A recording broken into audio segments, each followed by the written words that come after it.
Chapter 1737. Zhuang Zongren held the soft little guy in his arms and coaxed him very patiently. Xiao Bao, don't be afraid. Come home with Grandpa. Grandpa will take good care of your mother. Grandpa also promises you that no one will separate Xiao Bao and Mom. Xiao Bao can always stay by Mom's side. Xiao Bao looked at the kind, old man in front of him. His vigilant little face softened a lot, and he nodded obediently. Seeing that the little guy responded to his words and even nodded, Zhuang Zongren was simply overjoyed. Okay, let's go home now.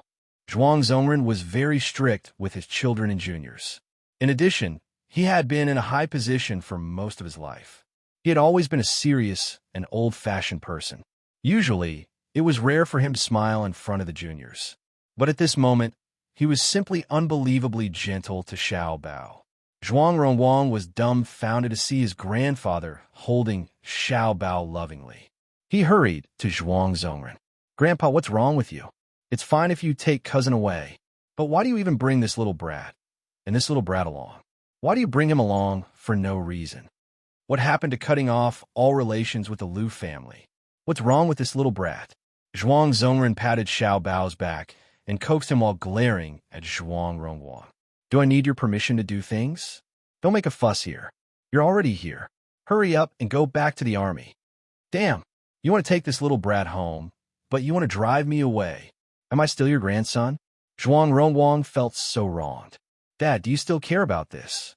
Zhuang Liaoyuan pursed his thin lips and didn't say a word. He glanced in the direction of Lu Tingxiao with a gloomy expression. He didn't know what this brat said to his father. Actually, his father insisted on taking the child along with him. The point was not to take the child with him. But after this child was taken away, he would definitely have a bad relationship with the Liu family. Damn it, I still underestimated this brat. I will transfer Xiao Bao to the military sanatorium in the suburbs of the capital. As for Xiao Bao, I feel sorry for him because he is young and has a good relationship with Xiao Bao. I can't leave her now, so I will take him along. Do you have any objections? Zhuang Zongren looked at Lu Chongshan and Yin Rui.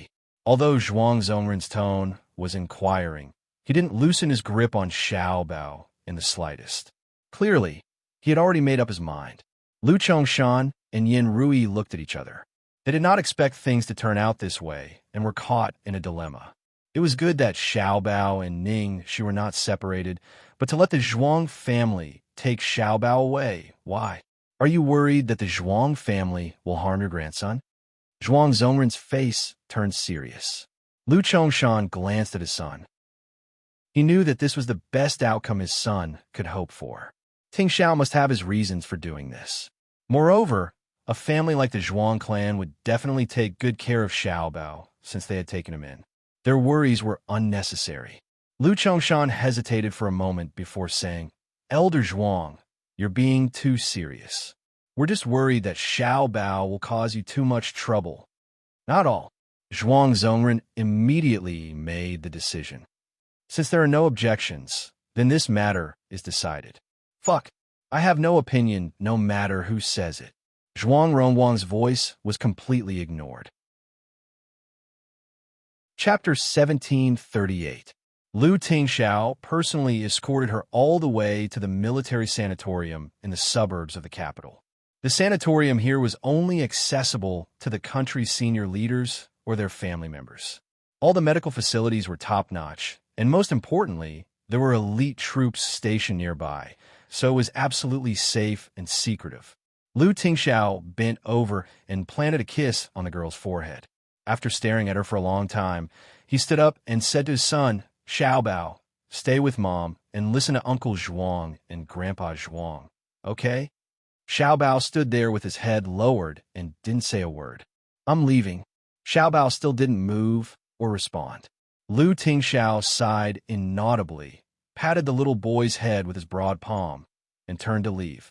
He had only taken a few steps when one of his legs suddenly gave way. Lu Tingxiao looked down and saw his son hugging him tightly, looking up at him without making a sound, but his little face was already full of tears. Yes, he hated Dad. He had always hated him, but he didn't want Dad to leave. Looking at his son's crying face, Lu Tingxiao felt as if his heart had been gnawed by countless aphids. He hurriedly squatted down and held his son's little body in his arms. Learning from Ning Shi's usual way of comforting Xiao Bao, he patted him gently in a flurry. "Don't cry. What's wrong?" Zhuang Zongren, who was standing at the door, felt a slight sting in his eyes. He hurriedly walked over and comforted him. "Xiao Bao, don't cry, don't cry. It's not like Dad won't come back after leaving. Your dad can come and visit you and Mom at any time. Grandpa promises." Sigh. He was still a child after all. He had just experienced such a huge blow. His mother, who was closest to him, might never wake up again in order to save him. Now that his father was about to leave, how could he not panic when he was suddenly in a completely unfamiliar environment? Looking at the little boy crying silently, Zhuang Zongren was so distressed that he didn't know what to do. He blurted outside that, "Ting Xiao, why don't you stay here for the night? This suite is very big, and it's big enough for you to stay. Stay with Xiao Bao until he gets used to the environment. Don't be in such a hurry to leave. What's more important than a child? Do you hear me?" Lu Tingxiao was at a loss as to what to do with Xiao Bao. He nodded subconsciously. Yes. Not only did he bring the child with him, but now he even allowed Lu Tingxiao to visit at will and even let him stay. Zhuang Liaoyuan, who was at the door, couldn't get a word in. Before he could stop it, he had already watched the situation develop to this point. He sighed helplessly with a dark face. Lu Tingxiao left the next morning. When he returned to the Platinum Gold Rank Palace, there were already 5 skinny men in black uniforms waiting in the study room. Unlike the 5 of them, Tang Lang was dressed in colorful clothes. His hair was messy and curly. He was lying on the sofa casually. He looked rather dispirited. In front of the desk, the man spoke with a frosty expression. "Tang Lang will be the commander-in-chief of this operation. Do you have any objections?" The 5 of them answered in unison. Tang Lang raised his hand, the corners of his mouth twitching as he muttered, "Me? Commander-in-chief?" Lu Tingxiao gave him a sidelong glance. "Is there a problem?" "No. No problem at all. Boss, you really know how to use people." The dispirited look on Tang Lang's face was swept away, and a cold light flashed in his eyes. "I will not disappoint you." Chapter 1739. In Lin Jiji's office at Xianxia Entertainment. Xiaotao knocked on the door and came in breathlessly. "Sister Jiji, I've searched Brother Shi's home and all the places he might be, but I still can't find him. None of them." Lin Jiji's face darkened. Ningxi had been shooting one movie after another these days and had barely had a break. After the shooting of Thunderbolt, Lin Jiji gave Ningxi a small holiday so that she could have a good rest. Although it was a holiday, she had told Ningxi to keep her phone number and other contact information open, just in case there was something urgent. Ningxi had always been very considerate in this regard and wouldn't let Lin Jiji worry about her.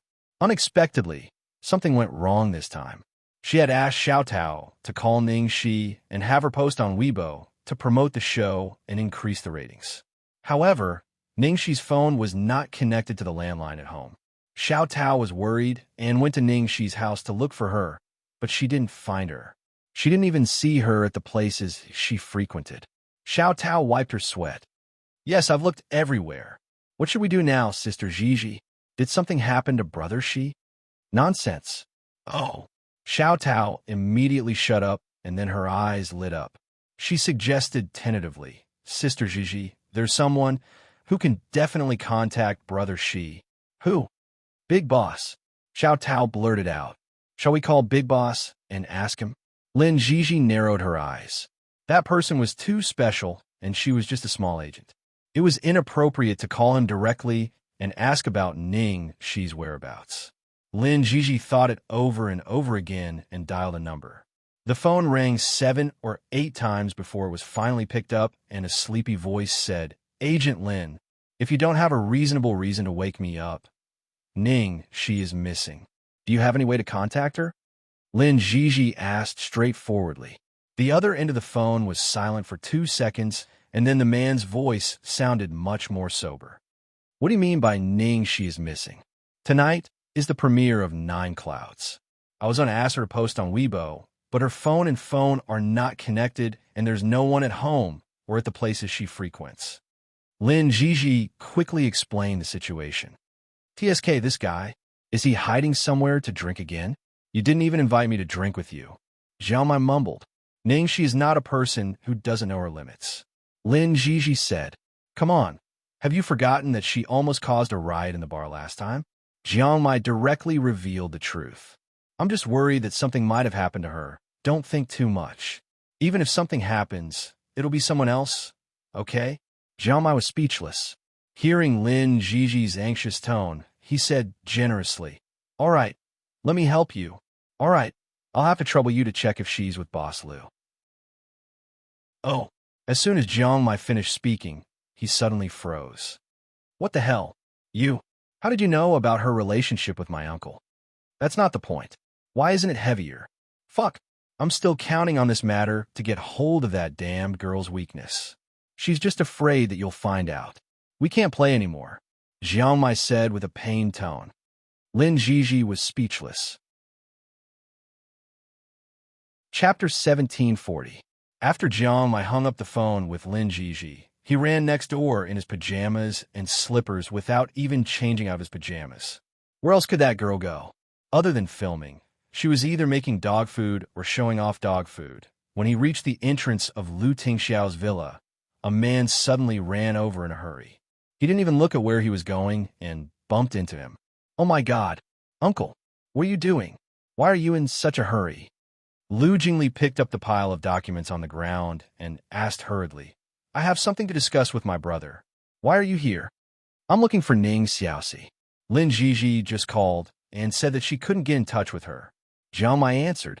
Hearing Ning Xi's name, Lu Jingli's expression changed and he suddenly froze. Xiaomai frowned when he saw Lu Jingli's expression change. What's wrong? Lu Jingli pinched his eyebrows and didn't know what to say. Too many things had happened recently. The whole Lu family was in a mess and everyone was busy. The Zhuang family had just settled the matter and there were still many things to deal with. For example, the most important thing was Ning Xi's work. It was very tricky. She was in such a state and no one knew when she would wake up. What about her work? How was she going to explain it to her fans and the media? Xiaomai had never seen Lu Jingli with such a serious expression. His expression changed immediately. Second uncle, what's wrong? Did she break up with my uncle? Lu Jingli took a deep breath and then said, Little Cici, something happened to Xiaobao. Xiaobao was kidnapped. She was seriously injured in order to save Xiaobao. She didn't wake up after the operation. Jiang Mai's expression suddenly became blank. He didn't expect something to happen to Ning Xi. What? What do you mean she didn't wake up? Jiang Mai's voice trembled slightly. She's in a deep coma and in a vegetative state. She's currently on a ventilator. How could this be? How could this be? When did this happen? Jiang Mai still couldn't believe the fact. She was rescued the night before yesterday. The operation was completed yesterday morning. Now she's been sent to the military sanatorium in the suburbs of Beijing. Jiang Mai stood there in a daze. He opened his mouth but couldn't say a word. The Lu family had sealed off all news of this. How could he only find out about such a huge matter now? Brother. Lu Jingli saw Lu Tingxiao walk out of the house. Lu Tingxiao took the documents from Lu Jingli's hands. At the same time, a black car stopped in front of the door. Lu Tingxiao quickly got into the car and said, Go pick up Lin Jiji and Xiao Tao. Send them to the sanatorium. I'll be there soon. Hearing that, Jiang Mai hurriedly said, Uncle, let me go and pick them up. Lu Tingxiao glanced at him and didn't refuse. Lu Jingli patted Jiang Mai on the shoulder. Mai, sorry to trouble you. Also, remember to keep it a secret. We still have to discuss what to do about this matter. Try not to affect little Cici's work. Jiang Mai nodded blankly. After the car left, Jiang Mai was still standing there blankly. After a long time, he wiped his face and dialed Lin Jiji's phone in a hoarse voice. Hello, Jiji, where are you and Xiao Dao now? I'll pick you up. Chapter 1741. In a military sanatorium on the outskirts of the capital. A black Maybach and a silver Ferrari stopped at the gate at the same time. Uncle, I brought her here. Boss Lu, Boss. After greeting each other, they walked towards the sanatorium together. Xiao Tao stared at the place in front of her, only to see guards with guns stationed at the gate. There were also guards on the high sentry post. Isn't this the legendary military sanatorium? It said that only important officials or relatives of the central government may recuperate here. Why is Brother Shi here? Is it arranged by Boss Lu? After arriving at the gate, Lu Tingxiao made a phone call. I brought a few people with me, hoping to see Xiaoxi. They are Xiaoxi's agent and assistant, who must properly deal with some problems related to Xiaoxi's work, so they need to know about this matter. After a short conversation, someone walked out of the room. It was a young officer. After seeing the officer, the guards at the gate saluted together. Colonel Lin, well, open the gate and let them in. Yes. Boss Lu, please. Lin Xian led them into the sanatorium. The entrance was only the first floor.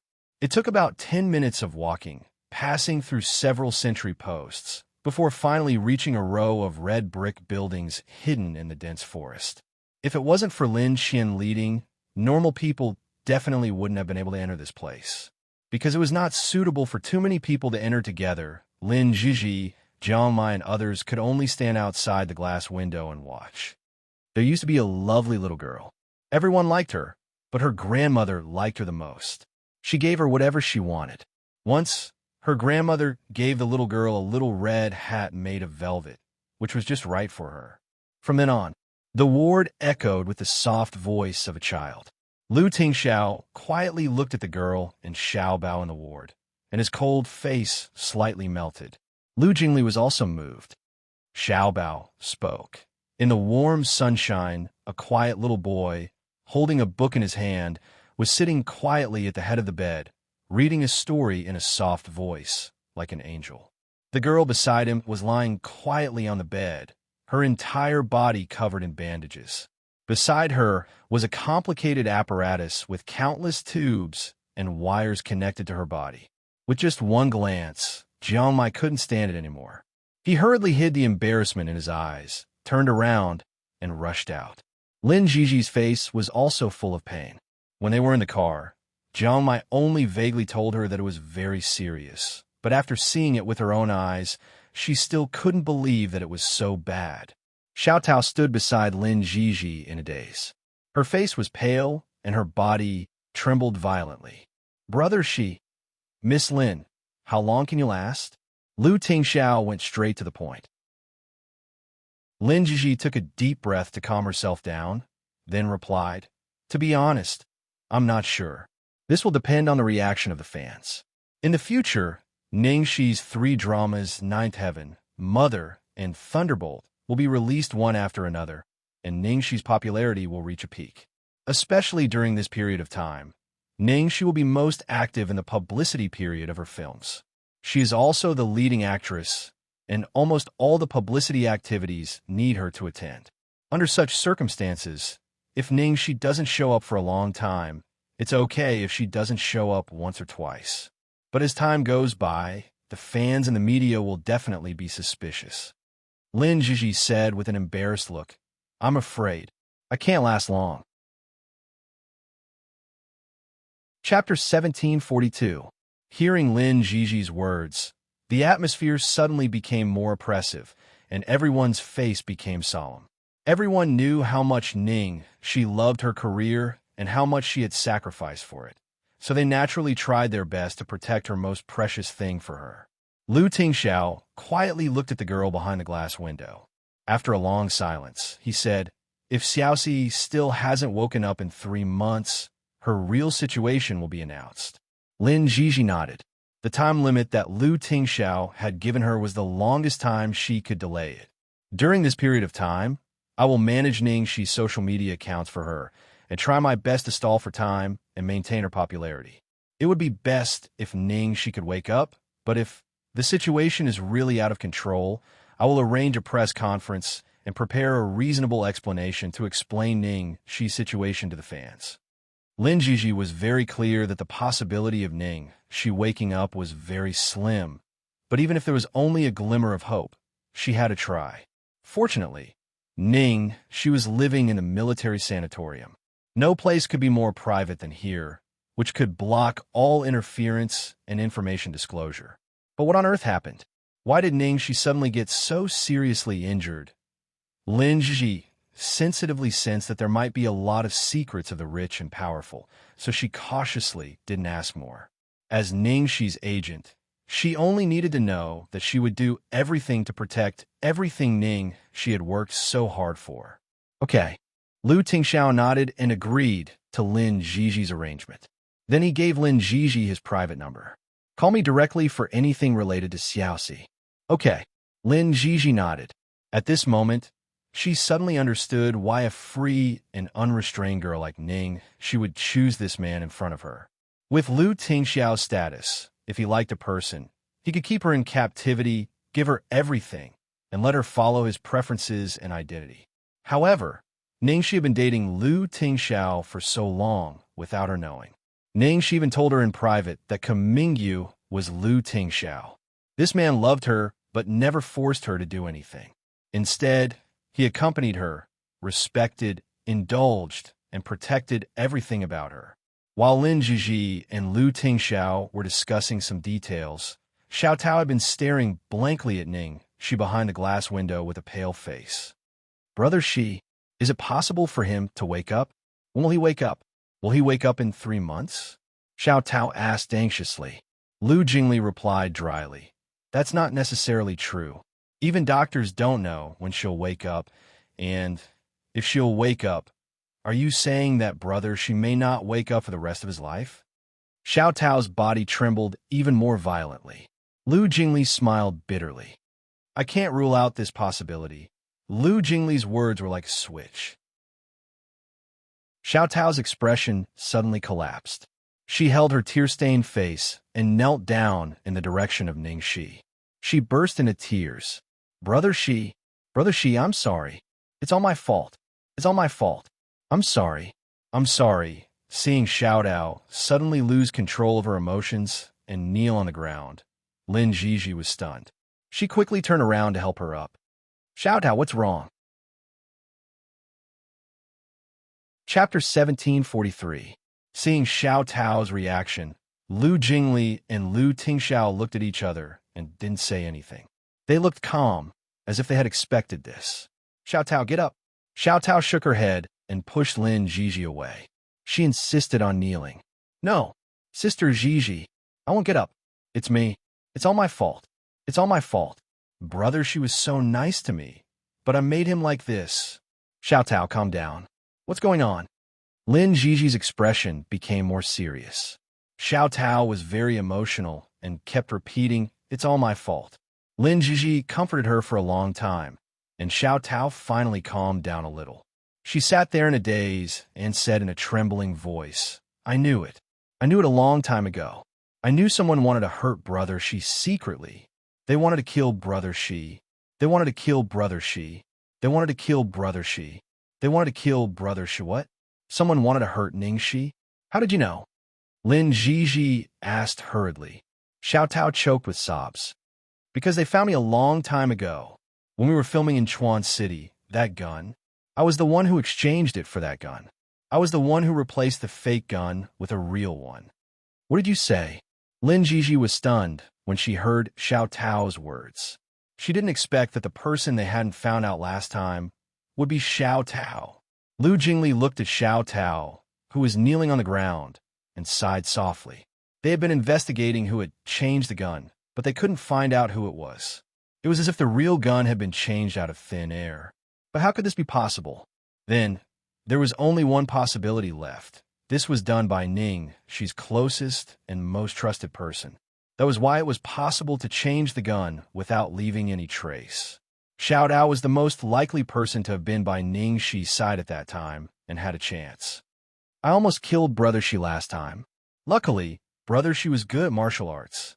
I thought that those people wouldn't dare to take risks again after they failed this time. So I didn't say anything. He didn't warn Brother Shi. I didn't expect Brother Shi to become like this. Sister Zhi, I'm sorry. Boss Lu, I'm sorry. It's all my fault. Boss Lu, please arrest me. Xiao Tao lay on the ground and looked at Ning Shi, who was lying on the bed covered with wounds, and cried even harder. Lu Tingxiao glanced at the girl on the bed with a serious look. When he found out that it was Xiao Tao, he was worried that Ningxi wouldn't be able to accept it, so he didn't tell her for the time being. Instead, he sent someone to keep an eye on Xiao Tao. What was certain was that the people who had instructed Xiao Tao to kill Ningxi were not the same people as Xiao Yi. Xiao Tao didn't understand the situation. She thought that Ningxi's injury was also caused by the person who had instructed her before, so after seeing Ningxi like this, she suddenly broke down. She felt that she had hurt Ningxi and revealed everything under extreme self-blame. He had purposely asked Xiao Tao to come over today because he hoped that she would confess herself. Xiao Tao, why are you doing this? Who told you to do this?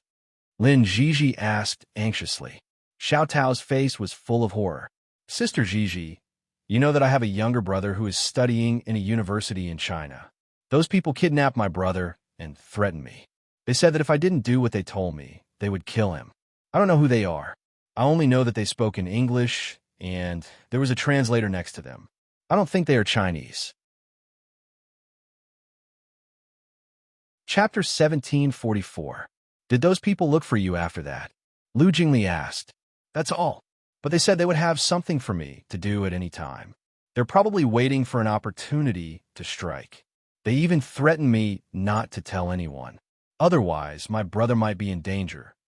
The reason why Xiao Tao had revealed everything today was partly because she had felt extremely guilty after seeing Ningxi like this. She had broken down emotionally. On the other hand, it was also because she knew that this place was absolutely safe that she completely let down her guard and said those words. Thinking of Ningxi, Xiao Tao sobbed again. Big brother, she is so good to me and trusts me so much. He never doubted me from beginning to end. Other artists always order their assistants around and even beat or scold them when they're in a bad mood. But Big Brother, she has always been so gentle to me. Every time there's something delicious or fun to do, she thinks of me. I'm the assistant, but she's always afraid that I'll be tired. She doesn't even let me do the dirty work.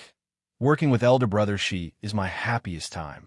If possible, I really hope that I can accompany Elder Brother Shi to the end.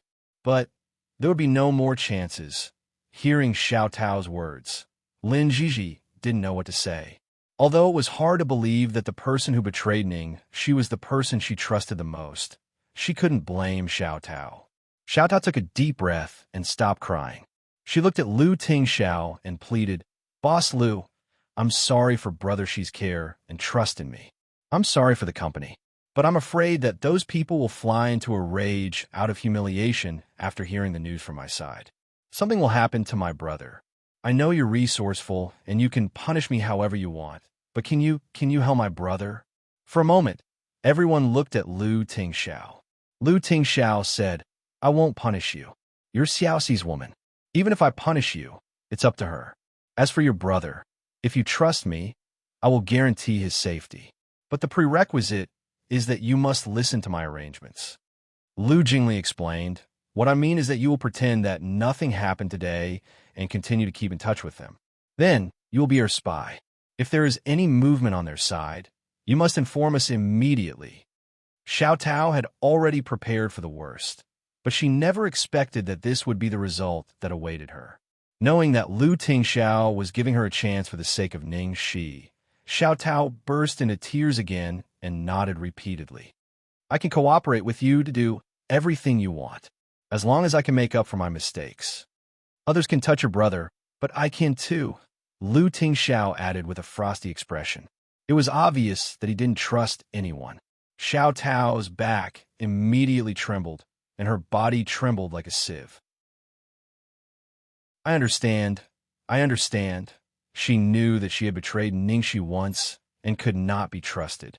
She completely understood President Lu's actions. Rather than being on tenterhooks all day long, it was better to trust President Lu. Even if President Lu held her hostage, it was better than being threatened by those people. Lin Zhizhi was slightly relieved to see how Lu Tingxiao dealt with it. This should be the most appropriate way. She was in a special period now. If she suddenly changed her assistant who had been working for so long, it would cause too much noise. If it was someone else, It would be difficult to explain to the other party, and she wouldn't be able to use her at ease. Chapter 1745. Seeing the terrible atmosphere, Lu Jingli coughed lightly and tried to smooth things over. Okay. Since we've talked it over, it's settled. Brother, don't keep a straight face. Do you know that you make me want my pants? You're so close to sister-in-law that your aura will affect her. Hearing the last sentence, Lu Tingxiao's expression softened a little. They left the ward and walked into the yard. Jiangmai was squatting under a big tree. His eyes were red, and it seemed that he had just cried. Seeing them come out, Jiangmai got up and walked over to Lu Tingxiao. Can I talk to her alone for a while? Lu Jingli's mouth twitched. How could it be possible now? Sure enough, just as he thought about it, Lu Jingli heard his brother's reply. Jiangmai clenched his fists. Then, Lu Tingxiao added, Xiao Bao is here. Hearing that, Jiangmai hurriedly said, Xiao Bao is here. It's fine. Lu Tingxiao didn't say anything and just walked away, which meant that he acquiesced. Jiangmai rushed into the ward. Puff! Jiangmai is an idiot. Lu Jingli shook his head, not knowing whether to laugh or cry. How could Xiao Bao be fine? This guy was probably going to tell Ning she is love in front of Xiao Bao. Just the thought of that scene made him sad. Lin Jiji glanced at the back of Jiangmai, who rushed into the ward, and a look of understanding appeared on her face. He regretted it. Most of the time, people would only regret and hate when they lost something. Why didn't they say something or do something? In Ningxi's ward, Xiao Bao had just finished reading the story of Little Red Riding Hood to Ningxi. He frowned when he found that someone had interrupted him. Jiangmai hurriedly explained, I just want to say a few words to her. Your father agreed. Xiao Bao didn't speak, nor did he pay attention to him. He continued to sit there quietly. Jiangmai coughed lightly and said tentatively, So, little grandpa, can you leave for a while and let me talk to her alone? Upon hearing this, Xiao Bao's originally indifferent expression immediately turned cold, and the air in the entire ward became several degrees colder. Jiangmai was embarrassed. He finally understood why Lu Tingxiao had said Xiao Bao is here. Okay, I won't avoid it. You don't have to leave. Jiangmai thought that he was just a child and didn't know anything, so he didn't care that he was here. He dragged a chair and sat down on the edge of Ningxi's bed.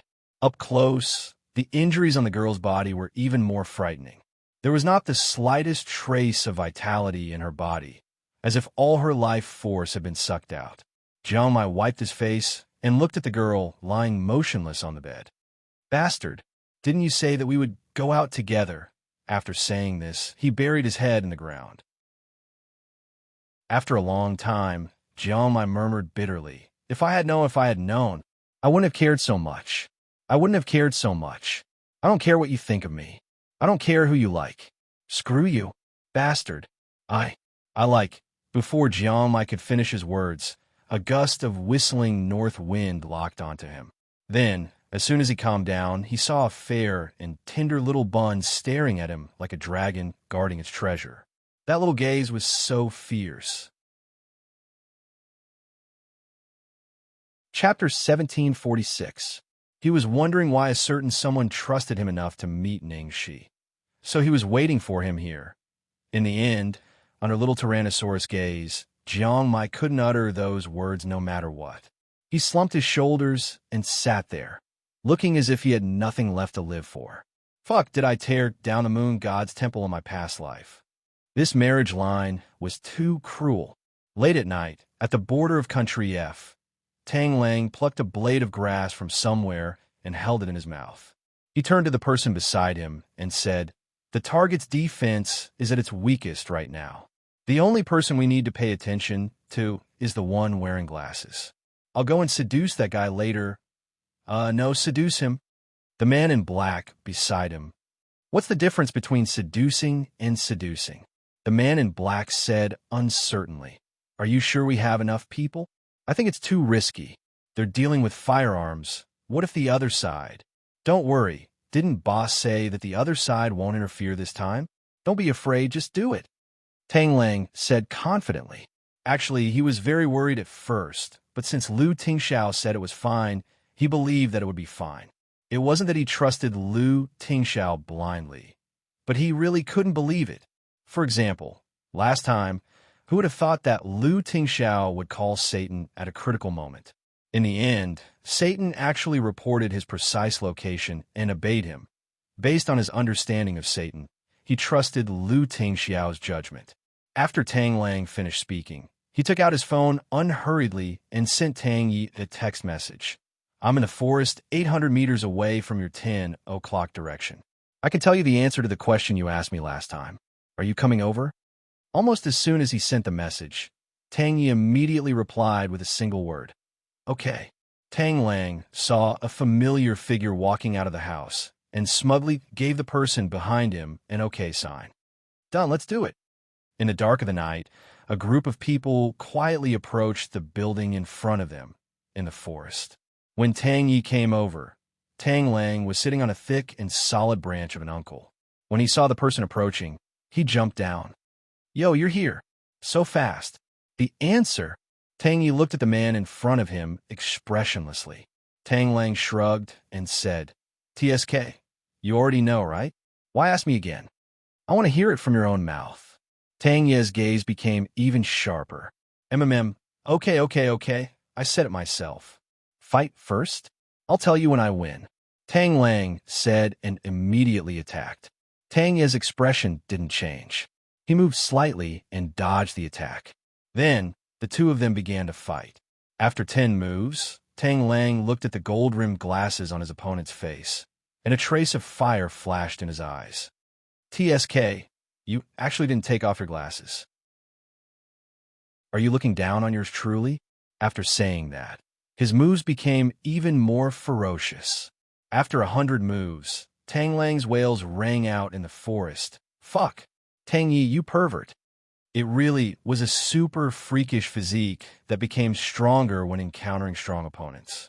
It had only been a short while since they last met, but he was actually able to fight to a draw with him without taking off his glasses and without going berserk.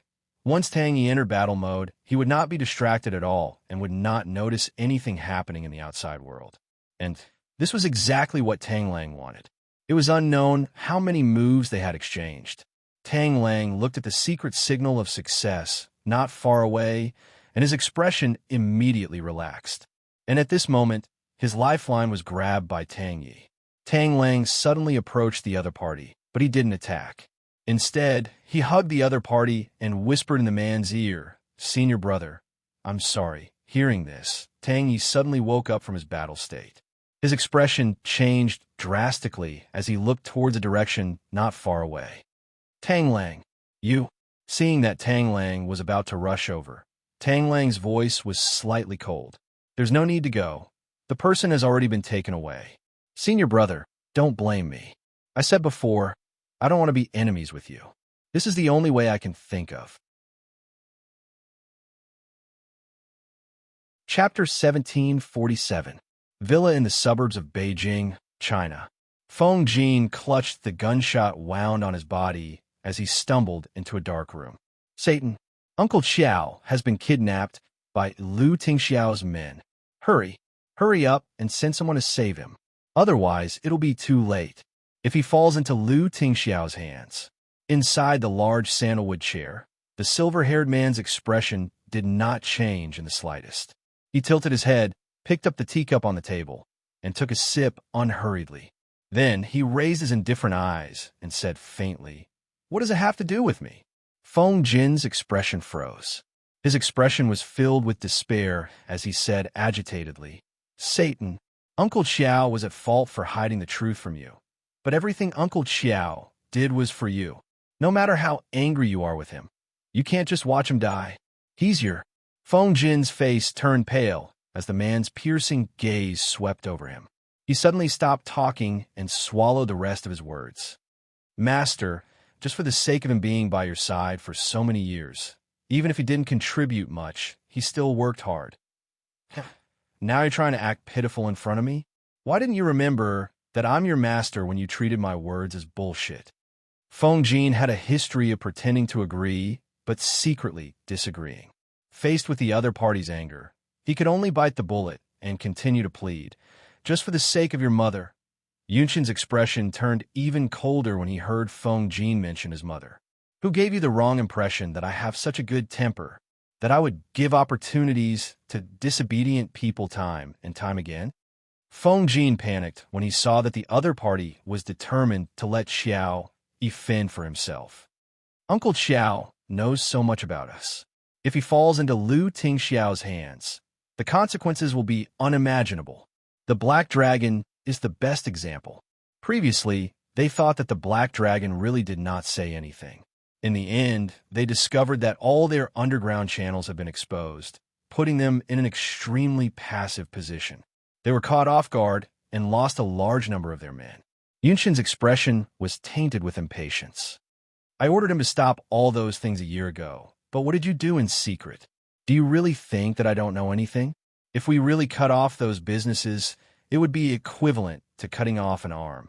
How are we going to fight against the Lu family then? This is Lu Tingxiao's plan to sow discord. Don't fall for it. If Uncle Xiao really dies, the organization will be in turmoil. Have you thought about it? After Lu Tingxiao finishes dealing with Uncle Xiao, you'll be next. Is that so? I look forward to it. Feng Jin tried his best to persuade him, but he could not. In the end, he could only leave dejectedly. Feng Xiaoxiao leaned against the door and looked at Feng Jin's expression as if she had expected it. I told you it's useless. Do you think he's still Uncle Xiao's puppet? But everything Uncle Xiao did was for him. How could he be so ungrateful? Feng Xiaoxiao rolled her eyes. Why my ass? That guy is also the most angry about this, okay? If it wasn't for the fact that you guys acted smart and kidnapped Xiao Bao, the outcome of this battle with the Lu clan would still be uncertain. That pervert had been looking forward to this battle with Lu Tingxiao to the point of scratching his heart. He was just in the midst of excitement, but it was all ruined by you guys. How could he not be furious? Look at it now. Since you guys are so capable, then you can go and die yourselves. Feng Jin's expression grew uglier as he listened. When Xiao Yi had wanted to lay his hands on Ningxi, he had some concerns.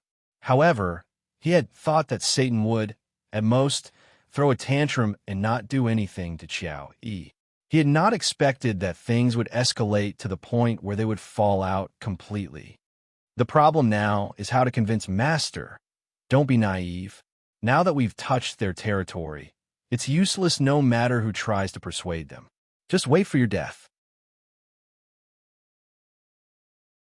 Chapter 1748. Look at Tang Yi. He's much smarter than you. He knows it's impossible and has never thought of looking for that guy. At the mention of Tang Yi, a glimmer of hope flashed across Feng Jin's eyes. Perhaps Tang Yi has a way, Feng Xiaoxiao sighed. What way can he have? We couldn't even save the Black Dragon last time. How can we hope to save Uncle Xiao this time? What's more, there's still Tang Lang. Don't mention that traitor. In the basement of a winery owned by the Lu Corporation in the suburbs. A thick soundproof wall isolated the blood-curdling screams in the room. I'll talk. I'll tell you everything. Lu Jingli pursed his lips.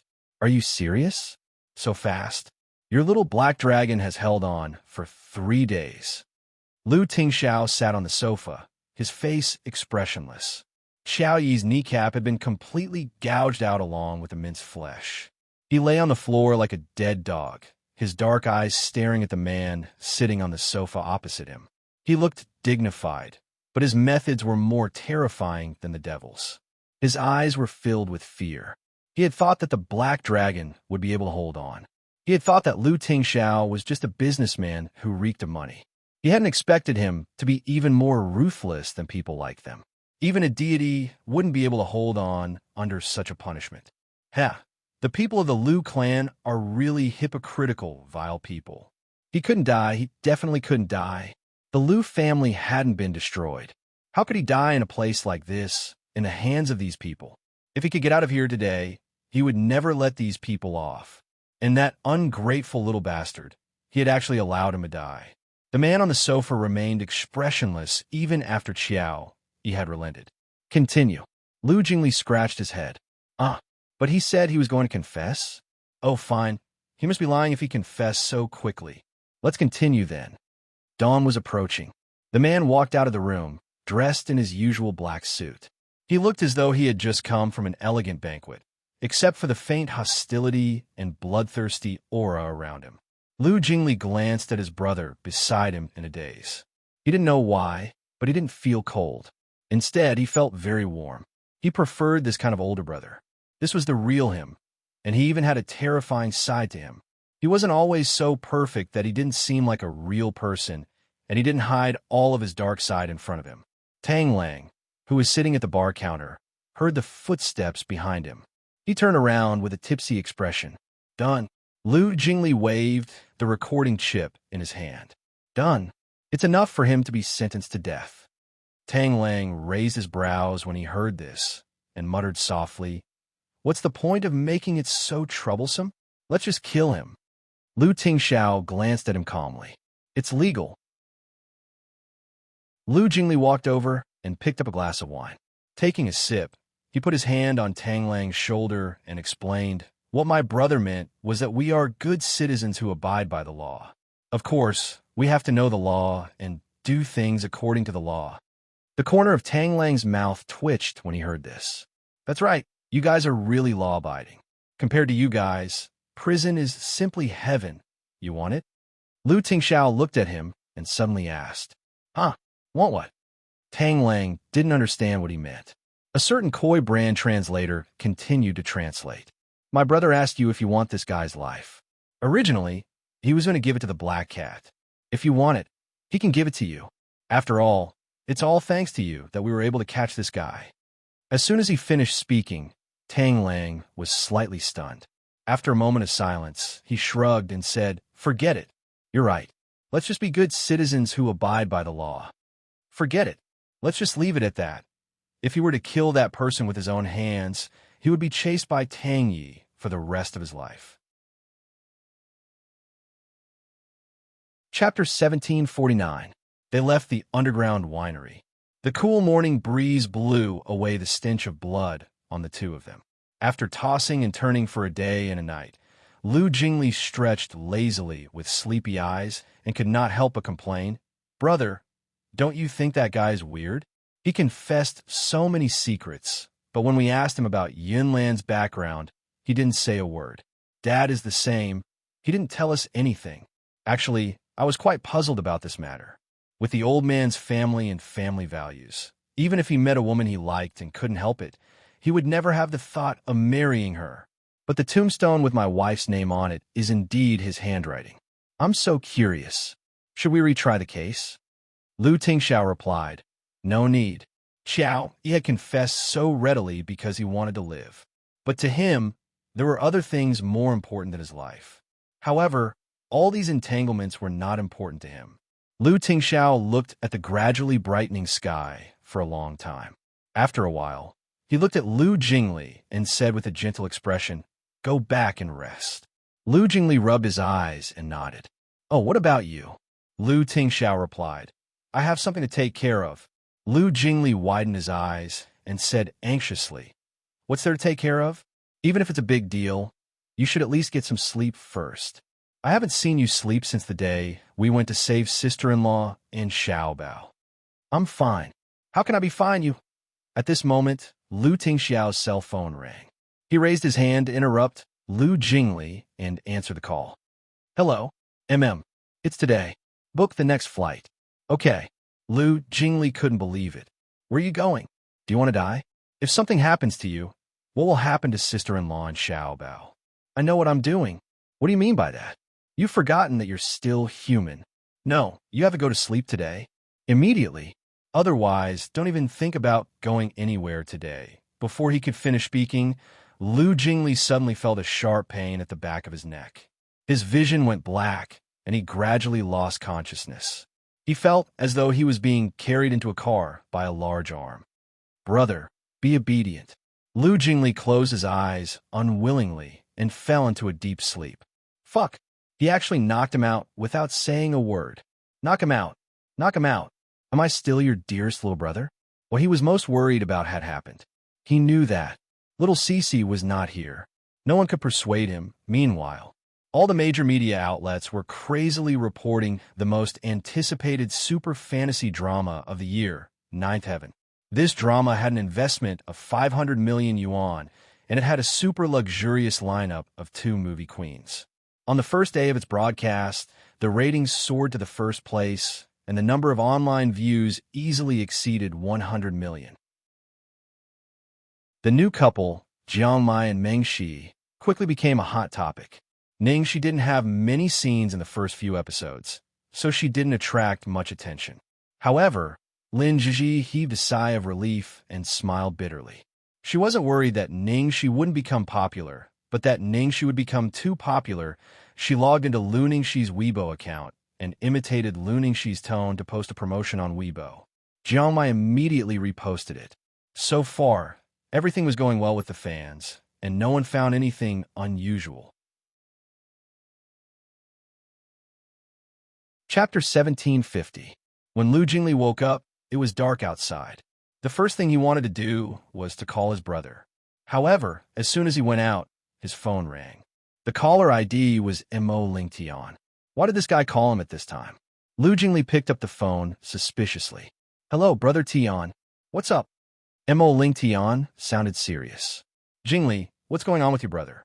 Why did he suddenly turn against the Guan family? Turn against him? Yes, he turned against him. He turned against him a long time ago. But how do you know? Lu Jingli asked suspiciously. How do I know? Now everyone in the circle knows it. The Guan family has recently been exposed to bribery and unfair competition in a big deal with the government. Guan Rue has been taken away for investigation, and the Guan family's overseas listed company is on the verge of bankruptcy. Now the Guan family is asking for help everywhere. But your brother directly said that anyone who helps the Guan family is against him. Mo Lingtian explained quickly. Lu Jingli was dumbfounded. Shit, I just woke up from a nap. He made the Guan family go bankrupt? Now I can't get through to your brother, so I can only come to you. What's going on? Mo Lingtian asked in a low voice. Lu Jingli curled his lips. Tut, did Guan Xiao ask you for help? Brother Tian, don't blame me for not reminding you. You'd better not get involved in this, or you and my brother won't even be friends. I have to know the reason. Lu Jingli said sarcastically. Before I tell you the reason, I want to know what Guan Xiao said to you. She said your brother did it for Ningxi. This reason is reasonable, but it doesn't make sense. If it weren't for something special, he wouldn't have done this. Hearing that Mo Lingtian was still rational, Lu Jingli's attitude softened a little. Fortunately, you found me. If you found my brother, he wouldn't have bothered to explain himself. Then, you would have been tricked by her beauty. You could have cried a little, and you would have been fooled. I'll send you 2 wonderful recordings later, and you can listen to them yourself. After Lu Jingli finished speaking, he sighed and said, Brother Tian, I admire you for liking someone so wholeheartedly for so many years, and I respect you for being so persistent. However, I'm afraid some people aren't like what they seem on the surface. You should be more careful. After Mo Lingtian hung up the phone, he fell into a long silence. Soon, there was a notification in his mailbox for the latest email. Mo Lingtian lit a cigarette. After hesitating for a moment, he lit it up. As the sound came from inside, his expression became more and more unsightly. After an unknown amount of time, Mo Lingtian finally returned to the private room. In the private room, Guan Xiao saw him and immediately asked anxiously, Lingtian, what did Ting Xiao say? Mo Lingtian looked at him with a complicated expression and said, I couldn't get through to Ting Xiao, so I called Lu Jingli. He sent me 2 recordings. When Guan Xiao heard the word recording, her face turned pale. Mo Lingtian stared at the woman in front of him and asked, Xiao, are you hiding something from me? Guan Xiao fell into the chair behind her. Knowing she couldn't hide it anymore, she smiled bitterly and said, Yes, my parents and my brother did some stupid things, but they all did it for me, to make me happy. I can pay for my stubbornness, but they are all innocent. Chapter 1751. Innocent? Xiao, do you really think they're innocent? Mo Lingtian directly clicked on the second recording. All the explicit words of the Guan family were poured into the enclosed room. After the recording ended, the private room fell into dead silence. Ling Tian, before Guan Ziao could defend herself, Ling Tian continued. Back at my father's birthday banquet, when Ningxi was pushed into the water and almost drowned, you were the ones who arranged it, weren't you? Huh. I actually still believe you. That was just an accident. Guan Ziao stared at the man in front of her in despair. No matter what they did, they're still my father and my brother. What do you want me to do? Do you want me to watch the Guan family be destroyed without doing anything? Ling Tian's back stiffened and his eyes were bloodshot. His gaze was filled with disappointment and coldness that she had never seen before. Xiao, you knew everything that your family did, didn't you? But you never stopped them. Huh? Faced with Ling Tian's questioning, Guan Xiao suddenly laughed coldly and looked up at him as she said word by word. Why should I stop them? That woman isn't worthy of Ting Xiao. If Ting Xiao hadn't been deceived and bewitched by that woman, our families would have been connected by marriage. With the Guan family's power and our families working together, that illegitimate child wouldn't be a threat and none of this would have happened. Xiao Bao wouldn't have been kidnapped. But now, Ting Xiao wants to destroy the Guan family even if both sides suffer. It's all that woman's fault. Ling Tian looked at the woman in front of him and suddenly felt a deep sense of helplessness. He hated Guan Ziao's stubbornness, but he couldn't say a word about it. Because wasn't he the same way towards her? Even though he knew that it was impossible, even though he knew that she had someone she liked, he still couldn't let go. In the past, no matter what happened, as long as he could see her and hear her speak, he would be extremely satisfied and willing to do anything for her. Especially after she returned to the country, he felt as if he had been reborn. No matter what he did, he was filled with motivation and tried his best to make her happy. Even if he didn't get a response, he would gladly endure it. But now, every time they met, he could only feel a suffocating pressure. The girl in his memory that made his heart beat faster was getting further and further away from him, becoming more and more blurry. He almost couldn't remember what the girl he liked looked like. Was she really the same person in front of him? Ling Tian's heart ached uncontrollably. At that moment, his phone vibrated slightly. A foreign phone number had sent him a photo.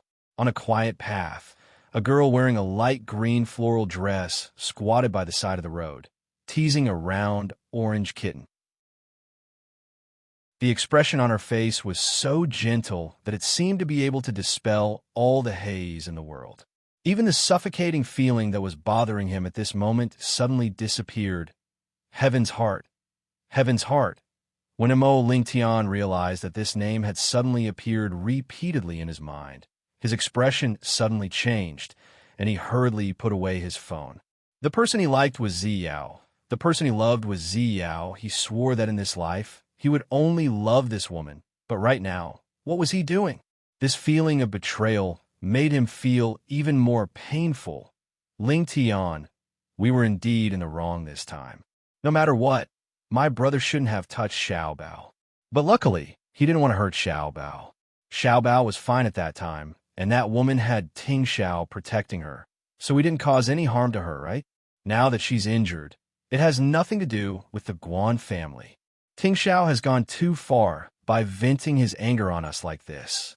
Ling Tian, Ling Tian took a deep breath and interrupted her. Xiao, I can help you find someone to reduce your father's sentence, but regarding the company, I'm sorry, I can't interfere. Chapter 1752. Hearing Ling Tian say that he couldn't interfere, Guan Ziao's face was filled with disbelief. This man was willing to do anything for her in the past, let alone now when she needed his help the most. Ling Tian, you're the only person I can ask for help from now on. You're the only person I can talk to in front of Ting Xiao. If I wasn't at my wit's end, I definitely wouldn't have bothered you. And Ling Tian's expression was numb. Xiao, the three of us grew up together. You're my friend, and Ting Xiao is my brother. The Guan family is in the wrong, and this is the best I can do for you. It's also the last thing I can do for you. Furthermore, Ningxi wasn't just Ting Xiao's sweetheart. She was also Tianxin's cousin. Guan Ziao clenched her fists. What do you mean? Mo Ling Tian closed his eyes and said, Xiao, I understand your stubbornness towards Tingxiao because I feel the same way towards you. Ling Tian, I knew you would understand. Before Guan Xiao could continue speaking, Mo Ling Tian had already interrupted her. However, Xiao, I like you openly and openly. I've never done anything to hurt you or the people around you in private, and I've never forced you to do anything.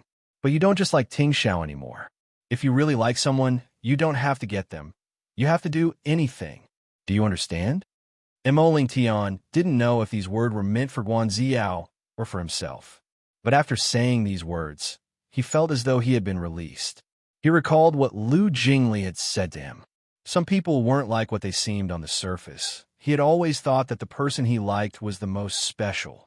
She was different from all the other girls. She was so unique and dazzling. He believed that she had really let go. He believed that she was the person he had imagined in his heart. He had always been living in his memories, immersed in his fantasies. Actually, he should have realized it a long time ago. She kept saying that she would let go, but at the same time, she kept finding opportunities to get close to Tingxiao through him. From the start, his value to her was probably only his identity as Lu Tingxiao's brother. He wasn't even considered her friend. It was just that he didn't want to speculate about the girl he liked with the greatest malice, and he didn't want to believe that the person he had liked for so long was the kind of person he hated the most. After saying that, Mo Ling Tian stood up, pushed the door open, and left. Guan Xiao sat there in a daze, looking in the direction of the man's departure. It seemed that she had only just realized what she had lost. In the next second, she quickly stood up and chased after Mo Ling Tian. She grabbed his arm and said in a trembling voice, Ling Tian, I'm sorry. I know I disappointed you. I know I lied to you. I've never given up on him, but I really had no choice. I couldn't control myself. I love him. I really can't watch the Guan family being destroyed in my hands. I beg you just this once, okay? This time, I've really given up. I won't disturb him anymore. Mo Ling Tian looked at the girl's hand and didn't say anything. After a while, he slowly pulled the girl's fingers from his arm and said, Xiao, I've also given up. Guan Xiao's face turned pale. For you, I've already done too many wrong things and hurt too many people. So sorry. Chapter 1753. A week later, Lu Jingli's mouth was full of blisters. He had been persuading his brother for the past few days. His mouth was so worn out that he wouldn't listen no matter what he said. He missed the days when Cici was around. She only needed to say one word, and he would do whatever she was told. She was so obedient. He wanted to cry again at the thought of this. Lu Jingli was sighing sadly when his cell phone rang. He casually glanced at it and saw that it was a call from the Mo family. Hello, Auntie Mo. The moment he picked up the phone, Kong Shuhui's anxious voice came from the other end. Jingli, have you seen Ling Tian in the past few days? Brother Tian? No. What's wrong? I haven't seen Ling Tian for a whole week. His phone is on, but no one is picking up. I've been asking around, but no one knows where he went. I'm so worried. What? Disappeared? Lu Jingli's expression changed. A week ago, wasn't that when he told Brother Tian the truth? Don't tell me something happened to him. Lu Jingli muttered unconsciously. Kong Shui almost went crazy when she heard this. Jingli, what did you say? What happened? Do you know something? You must tell Auntie. Ling Tian has been very obedient ever since the incident with Tian Xin. He comes home on time every day. I don't know why he suddenly disappeared for so long. Lu Jingli was also worried that something might have happened, so he could only tell her the truth. A week ago, Brother Tian came to ask me what happened between my brother and the Guan family. And then, I knew it must have something to do with that woman. He would only act like this when it's related to her. The Guan family even asked Ling Tian's father for help, but we didn't know what was going on, so we didn't intervene. So I told him the truth. The Guan family has been trying to harm my brother's girlfriend and Xiao Bao several times. I think Brother Tian didn't interfere too much this time. He must have thought it through, but he can't accept it for the time being, Lu Jingli said and hurriedly comforted her. But Auntie, don't worry. How can a man get into trouble so easily? I guess he's just upset, so he found a place to stay alone. I'm often like this when I'm upset. Really, really, don't worry. I will help you look for it. All right, all right. Thank you, Jingli. After Kang Shui hung up the phone, she immediately told Mo Jianzhong about the situation. Mo Jianzhong muttered, then let him calm down for a few days. Why are you in such a hurry? How can I not be anxious? It's not like you don't know how devoted our son is to that woman. What if the blow this time was too great and he really couldn't take it anymore? It had already been 7 days. I already lost my grandson. Will you only be happy when your son is gone too? Seeing that his wife was getting more and more out of hand, Mo Jianzhong could only hurriedly say, haven't I already sent people to look for him? Can you wait patiently for a while? I don't even know where that brat ran off to. Even I can't find him. At this moment, Kang Shui seemed to have thought of something and suddenly said, do you think Ling Tian went to look for Tian Xin? Tian Xin? Mo Jianzhong's face turned serious. Didn't Tian Xin leave the country? Chapter 1754. The more Kang Shui thought about it, the more she felt that it was possible. Actually, I've been watching from the side. Our Ling Tian and Tianxin are definitely not as boring as he thinks they are. It's just that he hasn't realized it yet. Didn't you notice that ever since Tianxin left, he's been distracted? With the stimulation from the Guan family's incident, maybe he really went to look for Tianxin? Mo Jianzhong was shaken by her words. But what if he isn't? It's not appropriate for you to look for a girl like this. Kang Shui hesitated for a while. I don't want to disturb Tianxin, and I don't have the face to look for her. Forget it. Let's wait and see if there's any news tomorrow. The night passed. Mo Ling Tian still couldn't find Tianxin. Kang Shui finally broke down. She couldn't care about anything else anymore. She dialed Ning Tianxin's overseas number with trembling fingers. Hello. Hearing the clear and gentle voice, Kang Shui couldn't hold it in anymore. She cried out, Tianxin, I'm Ling Tian's mother, Madame Mo. The voice on the other side of the phone sounded surprised. Did I disturb your rest? Kang Shui said apologetically. No, it's afternoon here. But you're so early. Is there anything? Hearing the gentle and polite attitude of the girl on the other side of the phone, Kang Shui felt even more guilty. She blushed. Even if Tianxin directly hung up on her, she could completely understand. However, this girl's kindness and upbringing were ingrained in her bones. Even after going through so much, she was still the same as before. Tianxin, I'm sorry to disturb you. I'll hang up right away. Did Ling Tian go to look for you these few days? Kang Shui asked nervously. Probably because she heard Mo Ling Tian's name. The person on the other side of the phone went silent for a second. Then she said no. No. Her last trace of hope was gone. Kang Shuhui's face froze. Her heart felt like it had fallen into an ice cellar. Hearing the faint sobs coming from the other end, the girl asked, Madame Mo, are you all right? I'm fine. It's Ling Tian. Ling Tian suddenly disappeared. I'm worried that something happened to him. His phone is working, but no one is picking up. If it's possible, can you give him a call or send him a message? Ask him where he is. Maybe if you call him, he'll respond. Kang Shui begged as she sobbed. I know this is a little too much, and I also know that I might be trying to find a doctor in a desperate situation. If it's inconvenient, it's okay. I'll try, but I don't think I'll be of much help. Really? That was great. Thank you. Thank you, Tianxin.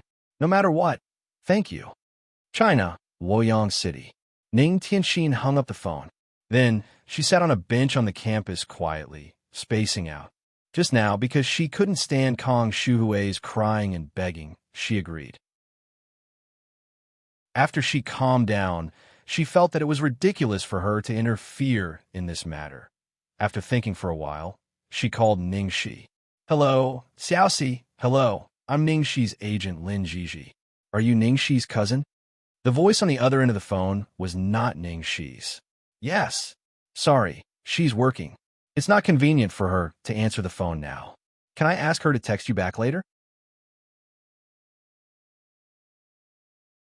Chapter 1755. Ah, it's okay. It's nothing urgent.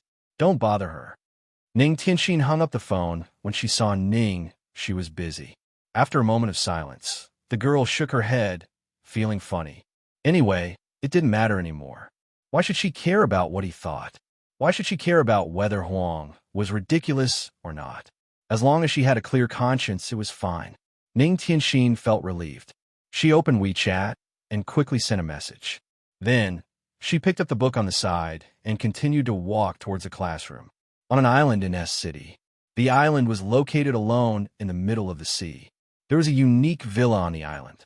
It was isolated from the world and had beautiful scenery. However, at this moment, the wine cellar was in a mess. The thick curtains completely blocked the light. The wine cellar was almost emptied. There were empty wine bottles all over the floor, and the pungent smell of alcohol filled the air. The man was lying in the middle of a pile of wine bottles and broken pieces. He had lost a lot of weight. His stubbled cheeks were sunken in. There was no light in his gray eyes. He looked like a dying beast. The phone next to him was on silent mode. Occasionally, it would light up the dark space. After a long time, the man stood up mechanically and picked up a bottle of wine from the mostly empty wine rack. He tripped on something and fell to the ground. The man didn't care and just lay there. At this moment, the phone next to him lit up again. The man's eyes seemed to see nothing. He didn't even look at it. However, he seemed to dislike the light next to his eyes. It was really an eyesore. Finally, he had some energy. The moment his finger pressed the power off button, the man's gray and numb eyes suddenly burst into flames. He sat up and looked at the name on the screen in disbelief. Tianxin, because only the sender could be seen on the main screen, not the content. Mo Lingtian almost immediately unlocked the phone with trembling fingers. However, at this moment, the phone turned off automatically because it ran out of battery. Fuck! In the wine cellar that had been silent for 7 days and 7 nights, the man cursed furiously. He searched the entire villa, but couldn't find the charger. The man immediately rushed out of the door and drove the yacht away from the island. The shore closest to the island was a fishing village. He quickly ran to a grocery store not far away. "Boss, do you have a charger?" The boss was startled when he saw the man in ragged clothes and messy hair. "You." Before the boss could say anything, Mo Lingtian slammed 100 yuan on the table. "Yes, there was a strangler. We have whatever you want. Can you charge it?" "Sure, look at your feet." "Yes, there's a socket there." Mo Lingtian took the charger, sat on the ground, and plugged the charger into the socket. 1 second, 5 seconds, 10 seconds. Why are you so slow? Hee, this is a knockoff. How can it be that fast? Please wait a little longer. The little old man at the stall looked at him curiously. "Young man, did you get tricked by a multi-level marketing scammer?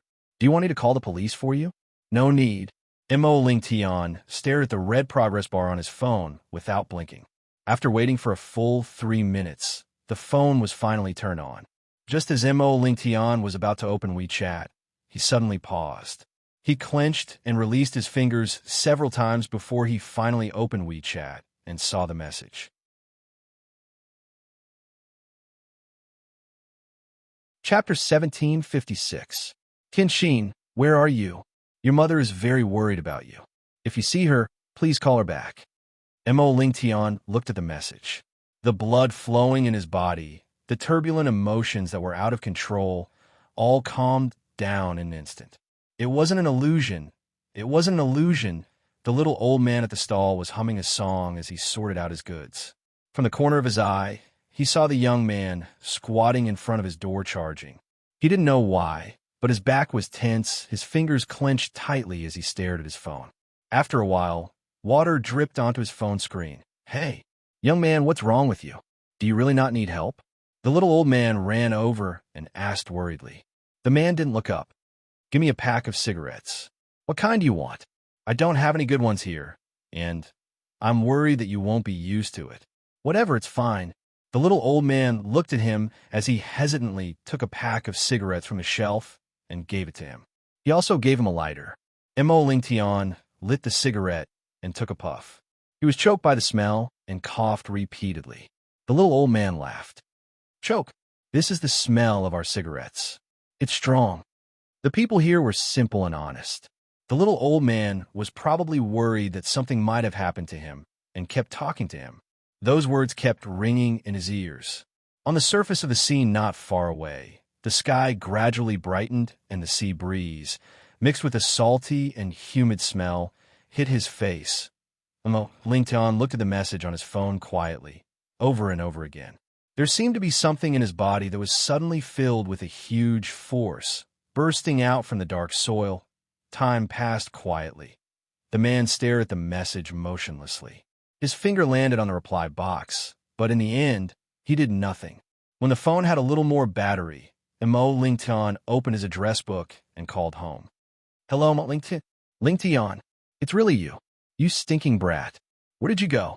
Do you know that you almost scare me to death? What's wrong with your voice? Are you sick? Do you feel uncomfortable? Where are you now? Where have you been these days? Kang Shui threw a series of questions. Mom, I'm sorry. I'll go back immediately. I won't let you worry anymore. You? Kang Shuhui's heart ached as she listened to her son's hoarse and haggard voice. Mom, please call Tianxin back and tell him that I'm fine, the man said. On the other end of the phone, Kang Shui was stunned when she heard this. Heavens'll contacted you? Why don't you tell her yourself? Ling Tian, tell me honestly, do you feel for Heaven's will? Mom, no. There was no hesitation in the man's tone. He then said, please help me reply. My phone is almost out of battery. Kang Shui didn't suspect anything. Plus, she wanted to see her son as soon as possible, so she quickly said, oh, okay. Then come back quickly. Yes. After finishing the cigarette, the man slowly stood up and said, thanks, the cigarette is good. The little old man chuckled as he looked at him. Right? Those who have smoked here all say it's good. Young lad, have you met with some kind of trouble? The man quietly looked at the scene not far away. I just suddenly understood something. He finally understood and was willing to admit that after so many years in companionship, he had fallen in love with another girl. However, when he realized it, it was already impossible for them to be together. There's only one thing I can do for you. I won't disturb you. Chapter 1757. The Ning Family. Madam, Miss Su is back. Hearing the maid's report, Zhuang Lingyu, who was sitting on the sofa, immediately got up to greet her with joy. Ning Shulua handed the bags in her hands to the maid and called out sweetly, Mom, hey, come in. Look at how sweaty you are. You've been running around the company all day, and your own company is preparing to go public. You're so busy. Why do you still come to my place? Mom, I miss you. I asked someone to get these donkeys gelatin and bird's nest. They're of good quality. You can eat some when you're free. Keep these for your mother-in-law. I've also given some to my mother-in-law. Zhuang Lingyu took her hand with concern. How are you? How are you doing in the Su family? How does Zheng Minjun treat you? Ning Shulua forced a smile. Although it's not as good as before, it's much better. Zhuang Lingyu knew that her daughter must have suffered a lot in the Su family from her expression. Her face darkened. Ning Shulua hurriedly said, Mom, don't worry about me. I'll work hard to make you proud and let everyone know that you've raised a good daughter. Ning Shuilua's words completely touched her heart. Zhuang Lingyu immediately said, Good girl, Shulua, you're already very good. It's those snobs who don't know you well. Ning Shulua was about to speak when she saw Ning Ziyuan coming back with a cane. She hurriedly got up and greeted him, Grandpa. Yeah. Ning Ziyuan nodded slightly and didn't say much. He was about to go back to the room when he thought of something and stopped. Tomorrow night, when Wenba comes back, we'll have a family gathering. Call Xiaoxi too. Zhuang Lingyu's face suddenly darkened. Dad, you know that girl's temper. Have you forgotten what she said before?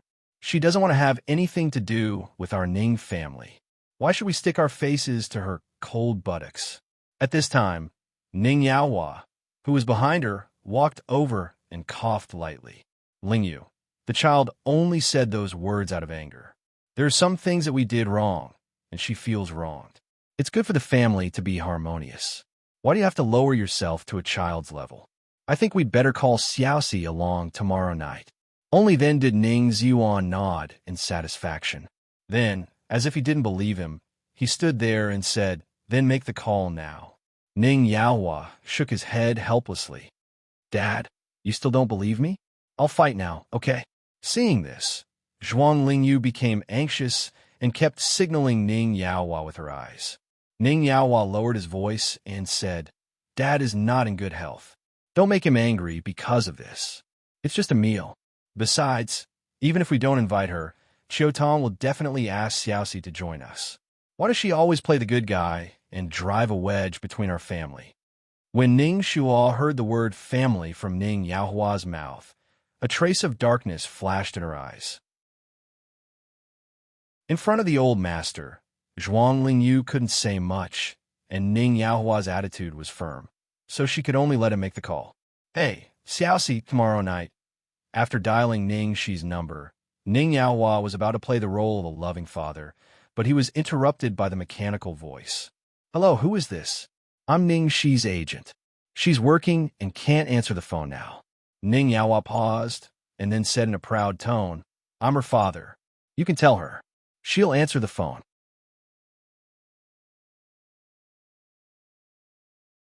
Chapter 1758. Are you her adoptive father, Mr. Tang Shan? "What adoptive father? I'm her biological father." "Sir, as far as I know, Ningxi has long broken off contact with her biological parents." Ning Yaohua walked a little further away and lowered his voice. "You're Ning Shi's agent. Where did you hear this nonsense? Put Cece on the phone right now." "Sorry, sir." Everyone who is familiar with Ning, she knows that she doesn't answer private calls at work. Hearing the sound of the phone being hung up, Ning Yaohua was so angry that his face darkened. Seeing Ning Yaohua's angry face, Ning Shuo's eyes lit up. "Dad, what's wrong?" "Nothing." Ning Yaohua certainly wouldn't tell her that he was humiliated by a little agent on the phone. He coughed and said, "Cece is busy and can't answer the phone." Ning Shuo looked understanding. "My sister is so popular now. She must be very busy. I'm afraid it won't be easy to ask her to come out," Zhuang Lingyu sneered. "She just starred in a few movies. She's so arrogant. Shuel Luo, when you were popular, she was nowhere to be found. Now she's trying every means to drive you out of the entertainment circle and rob you of all your resources. How dare she put on airs in front of us?" Ning Zuan glanced at them unhappily. "That's enough. If Cece is busy, let's forget about it. What's the fuss? If you had disclosed Shuel Luo's affair from the beginning instead of deceiving her, Shuel Luo wouldn't have become like this. If you had handled the relationship with the Tang family well, things wouldn't have developed to this point and brought shame to the entire Ning family. All the consequences are caused by you. Don't blame Cece for everything." Ning Yaohua hurriedly said, "Dad, calm down. Let's not mention the past. As for the family party tomorrow night, Cece has some misunderstanding and prejudice against us. I guess she won't come even if I invite her, but I think she will give face to Chiotong and win Ba." Zhuang Lingyu had been very uncomfortable with the fact that the old man had been on Ningxi's side. Seeing that Ning Yaohua had been speaking up for Ningxi today, she was even more furious. She was very clear in her heart that Ning Yaohua wasn't worried that the old man's body wasn't feeling well. He clearly saw that the lass had climbed up the Zhuang family's high branch, so he was moved. The Zhuang family was the most selfish. For the sake of their family's reputation, they would even abandon their own flesh and blood. How could they really do anything to that little girl? If the Zhuang clan had really acknowledged that lass, she would have spread the news all over the world. She wouldn't have been so quiet. The next night, at the banquet in the private room, Ning Yaohua, Ning Yaobang, and Ning Chiodong were all present. Next to Ning Chiodong was Guo Winba, who had just returned from abroad. The two juniors, Ning Shuo and Su Yin, were also present. When the banquet was about to start, Ning Shuo looked concerned and asked casually, "Aren't you going to wait for Xiaoxi?" Su Yin was stunned when he heard Ning Shuo's words. He subconsciously glanced in the direction of the door. Ever since the Golden Palm Awards, he had not seen her even once except on television and in various reports. Ning Xiodong looked up and said, "Xiaoxi doesn't have time. She won't come today." Chapter 1759. Ning Xiaoluo was surprised. My father also called her, but her agent answered the call and said that she was busy. I thought she would come if you called her. Zhuang Lingyu smiled. That girl is busy trying to get rich. She won't remember us. Ning Xiaodong didn't care at all. She glanced at her coldly and said, if she is doing well, as her aunt, I will naturally be happy for her. Now, wherever I go, who doesn't praise my niece for being beautiful and capable? All day long, I don't know how many socialites and young ladies from aristocratic families come to me, asking me to get Shi'er's autograph, wanting to visit her at work. Hearing this, Ning Xiaoluo's face almost tensed up. Her nails dug into her palms. Zhuang Lingyu was so angry that her veins were about to pop. This Ning Xiaodong always went against her and poked at her weak spot every time. She knew that Xiaoluo had quit the entertainment industry, but she still said these words to hurt her. All right, let's eat. It wasn't until the old man coughed softly and spoke that the smoke of gunpowder barely dissipated. Wenba, how long are you going to stay? Grandpa Ning asked. Wu Wenba put down his chopsticks and said gently, I won't stay too long. I'm here to meet a client and help Xiaodong deal with some matters. Deal with some matters? Hearing this, Ning Yaowan narrowed his eyes. Sure enough, Ning Xiaodong said, isn't old Chun going to retire from the finance department? Someone has to take the vacant CFO position, so I asked Wenba to hire a senior financial manager from abroad. Before Ning Yaohua could say anything, Zhuang Lingyu couldn't bear it anymore. What do you mean by a high salary? I think he's one of your people from the very beginning. Yaohua's already reserved the position for Xiaoluo. Xiaoluo will be able to take the position after a while. Don't worry too much. Ning Xiaotong said slowly. Worry too much? Sister-in-law, don't forget that although I don't have a position in the company, I'm the biggest shareholder of the Ning's group. Ning Xiaoluo did not get any shares. Even if Ning Yaohua transferred all his shares to her, she would only get 15% of the shares. Ning Xiaodong had 10% of the company's shares, plus the 10% transferred to her by Ning Shi, so she had 20% of the company's shares in total. She was indeed the biggest shareholder of the company. Zhuang Lingyu's face was full of anger. You have no right to make such a decision on your own. How dare you place your own people in such an important position? Ning Xiaodong raised an eyebrow. Oh, does that mean you already have one? Zhuang Lingyu snorts. Xiaoluo is not an outsider. In other words, Ning Xiaodong was just an outsider. Hearing this, Ning Xiaotong burst out laughing. Sister-in-law, are you joking? If she's not an outsider, then who is? Ning Xiaotong, don't go too far. Ning Yaohua's face darkened. Xiaotong, you've gone too far. You have the most shares, but I'm the chairman now. You have no right to interfere with the company's personnel transfers. Ning Xiaodong's face suddenly became fierce. Chairman, you're so arrogant. A chairman who doesn't have any shares? Let me tell you, if it weren't for the fact that Xiaoxia doesn't want to work in the company, I would have the right to put her in this position. You could try if you don't believe me.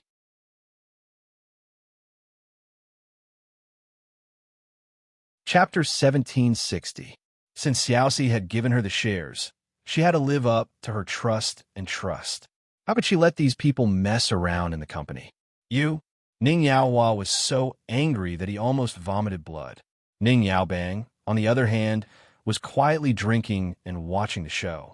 He was having a great time. Suyin didn't get a word in. He looked a little embarrassed, but he had come today because he had other plans, so he was naturally absent-minded. In the past, Su Yin would definitely stand up for her, but the man next to him didn't say anything. Ning Shua bit her lip and looked aggrieved, but he didn't even notice her grievance. She didn't know when it started, but his attention had gradually shifted away from her. She could guess what was on Su Yan's mind. He had been seduced by that bitch, dong dong dong. The sound of a cane hitting the ground was heard. Ning Ziyuan was furious. Enough, shut up. I'm not dead yet, and you're going to tear this family apart? The room fell silent. Ning Ziyuan panted. After a while, he took a deep breath and said, She doesn't have enough experience.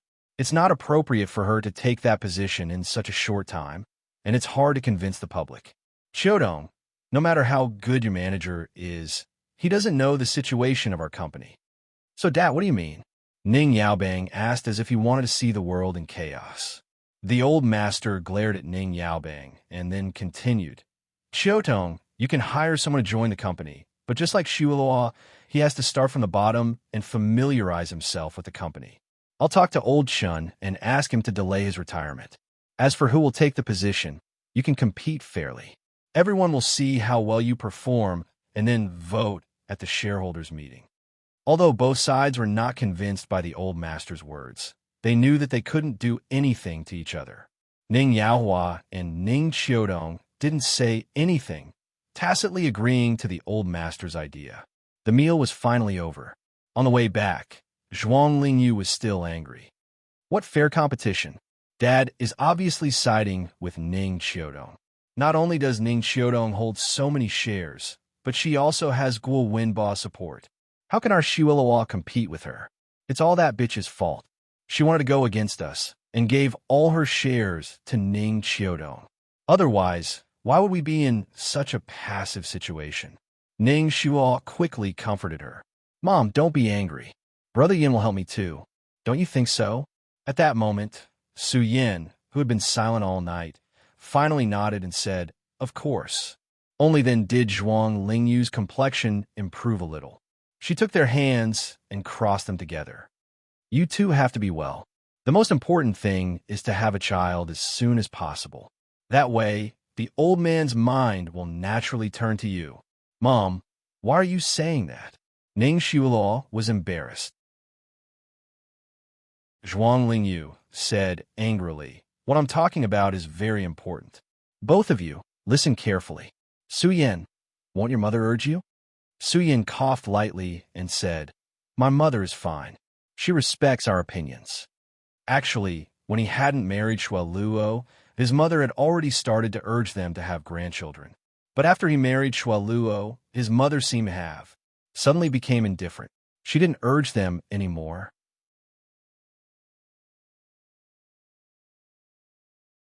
Chapter 1761. Late at night, the study of the Platinum Palace was brightly lit. Lu Jingli looked at the documents in his hands and wished he could open his eyes with a toothpick. But a certain inhuman being was still working on those complicated documents as if nothing had happened. He had been watching over him these days. Since he couldn't persuade him, he could only keep an eye on him to prevent anything from happening to him.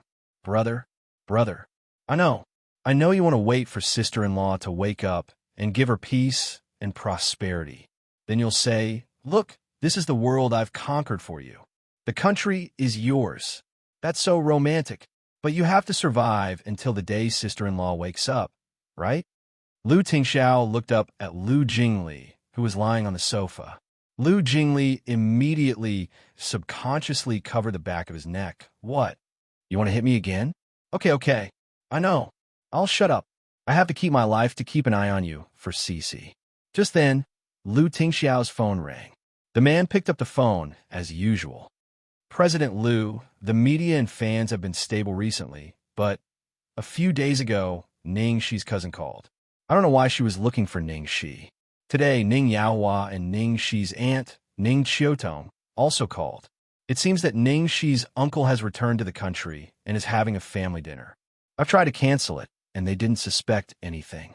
Lin Jiji called Lu Tingxiao as usual to report everything about Ning Shi and then asked, Should we keep it a secret from all these people?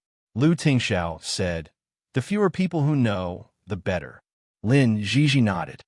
Okay, I got it. The incident with Xiao Tao was a warning. The fewer people who knew about Ning Shi's situation, the better. As soon as Lu Tingxiao hung up the phone, a man rushed in.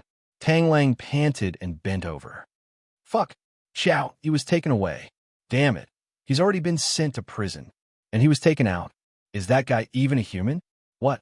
He broke out of prison. That's awesome. Is it the same person who took Black Dragon away? Lu Jingli immediately perked up.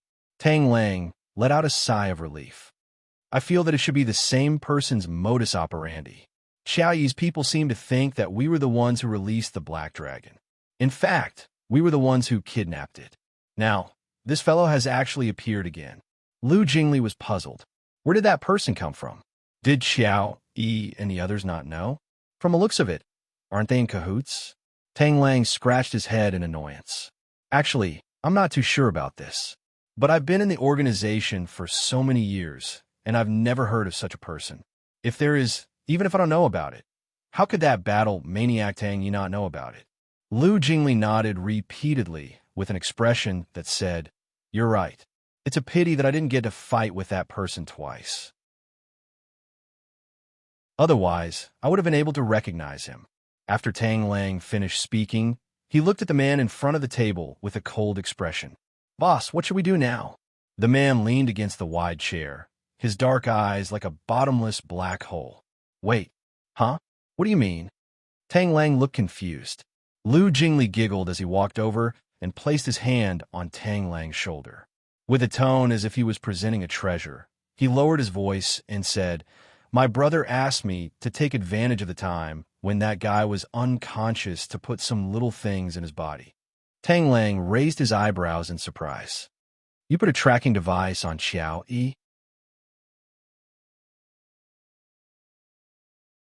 Chapter 1762. Can we find out where they are now? Tang Lang asked hurriedly. Lu Jingli explained proudly. "Don't worry, they're not ordinary people. They might not have thought of this. If the tracker is discovered, wouldn't all our efforts be in vain? That's why we haven't activated it yet. We'll wait for them to lower their guard before locating them. Also, this thing has recording and video functions. The moment it's activated, it can transmit all the information to us. If it's destroyed by an external force, it will automatically activate and transmit the information." The corner of Tang Lang's mouth twitched. These two were indeed that guy's brothers. They were both equally perverted. Under those circumstances, Xiao Yi was no longer a threat, but they still made preparations. Could it be that they had predicted that the person from before would appear again? Actually, Xiao Yi is no longer a threat. Even if he escaped, it would be useless. This time, Satan has completely severed ties with him and has already taken in all of his men. As Tang Lang spoke, he glanced thoughtfully at the man in front of the table who had an unfathomable expression. Now that Xiao Yi had been dealt with, his next target, could it be that guy? At that time, wouldn't it be another terrifying battle? Time flew by, and in the blink of an eye, 3 months had passed. The entire capital city was calm and peaceful. The battle that Tang Lang had expected did not happen. The miracle that everyone had been hoping for did not happen either. That reckless girl was still lying quietly in the heavily guarded, cold, and quiet nursing home. There were no signs of her waking up. To make matters worse, Ningxi's mother had been released, and she had won the Golden Deer Award and the Golden Luan Award for Best Actress. In addition to the Golden Palm Award, she had won the 3 most prestigious Best Actress trophies in the country, as well as various other awards of all sizes. Seeing that she had almost won all the awards in the country, Xianxia revealed that Mother had already been selected for the Lorraine International Film Festival. At the same time, since the broadcast of 9 Firmaments, Ningxi's popularity was getting higher and higher with the promotion of the plot.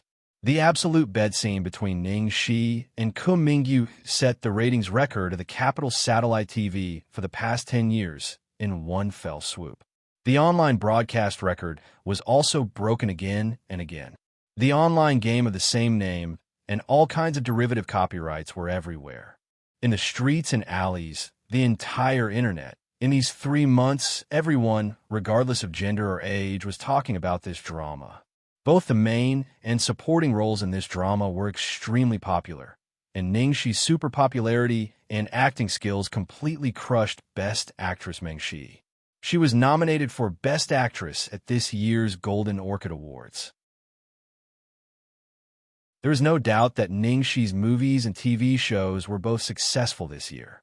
All the newspapers, magazines, and the internet were full of reports about Ningxi. Thunderbolt's Special Agent Unit was still in the long post-production stage and had yet to be released, but Ningxi had already become extremely popular with just these 2 works. Her momentum was swift and fierce, and once it was out of control, There was no other female celebrity in the entire entertainment industry that could compare to her popularity. If it was said that Xianxia was always called Lung Manyun's successor in the past, then now people's evaluations of her were the student has surpassed the master. The new generation excels the old, the treasure of the film industry, the most talented actress in history, and the second Songlin. Chapter 1763. Xianxia's popularity had already reached its peak, but at this moment, in Lin Ziji's office in Xianxia Entertainment's building, the atmosphere was gloomy. There were too many events that required Xianxia's personal attendance. Some could be declined, but movie premieres, promotions, and major awards couldn't be declined. Xianxia had already missed all the promotions for Mother, the Golden Orchid and Golden Deer Awards, and even the Golden Luan Awards yesterday. As for the crew of Mother, thanks to Jiang Xingzhou's tolerance and Song Lin's help, it was still acceptable. The Golden Orchid and Golden Deer trophies could be collected by a manager, but the Golden Luan Awards had a rule that the winner had to be there in person to collect the award, or else the trophy wouldn't be given. Although the title of Best Actress would be retained, missing such an important event would leave a bad impression on both the judges and fans. In these 3 months, even if she, as her manager, always thought of perfect reasons for Xianxia. Under such circumstances, no matter how perfect the reasons were, they couldn't be excused if she didn't show up for 3 whole months. In the office, Lin Ziji's phone and landline never stopped ringing. Xiao Dao was only dealing with the media now, and she personally handled everything else. Looking at the overwhelming entertainment headlines about Xianxia, the countless invitations from the organizers of the awards, and the scripts and advertisements thrown at her like snowflakes, Lin Ziji sank into a deep sense of helplessness. In the end, she still underestimated Xianxia. This time, she definitely couldn't suppress it anymore. At this moment, there was an urgent knock on the door. Xianxia Entertainment's general manager, Yi Sudong, pushed open the door with a terrible expression and threw a stack of newspapers on Lin Ziji's desk. Lin Ziji, what the hell are you doing? Is this all you're capable of? Where is she? Where is Xianxia? All the newspapers and magazines were full of headlines about Xianxia's absence on various occasions. The media and fans reviewed all Xianxia's itinerary during this period and found out that Xianxia had disappeared for 3 whole months. Now, all kinds of speculations were flying on the internet. I thought you would at least learn a lesson after the incident with Lung Manyun, but this time, it's like this again. You can't even manage your artists well. What kind of bullshit manager are you? Yi Sudong flew into a rage. It was no wonder that Yi Sudong was so excited. Now, Xianxia was so popular that almost 90% of the company's profits were in Xianxia's hands. But at this time, Xianxia actually disappeared. Not only did she miss so many important occasions, but she also missed all kinds of important advertising cooperation. All these were money. Lu Jingli had already relinquished control of Golden Era to him. Now that he had been promoted from the vice president to the general manager, how could he allow such a huge mistake to happen before he could even secure his position? Facing Yi Sudong's anger, Lin Ziji pursed her lips and said, "Sorry." She understood Yi Sudong's anger, but she couldn't tell him the truth. At this moment, she could only say these 2 words. Yi Sudong was even angrier when he saw her like this. What's the use of apologizing? Hurry up and find him. Do you think those investors and important partners have the time to wait for you? Let me tell you, the company doesn't need an artist like her who disregards the company and the rules of the contract. Now, sort out all the scripts and collaborations under Xianxia's name and give them to me. She would not do it. There are plenty of people who can do it.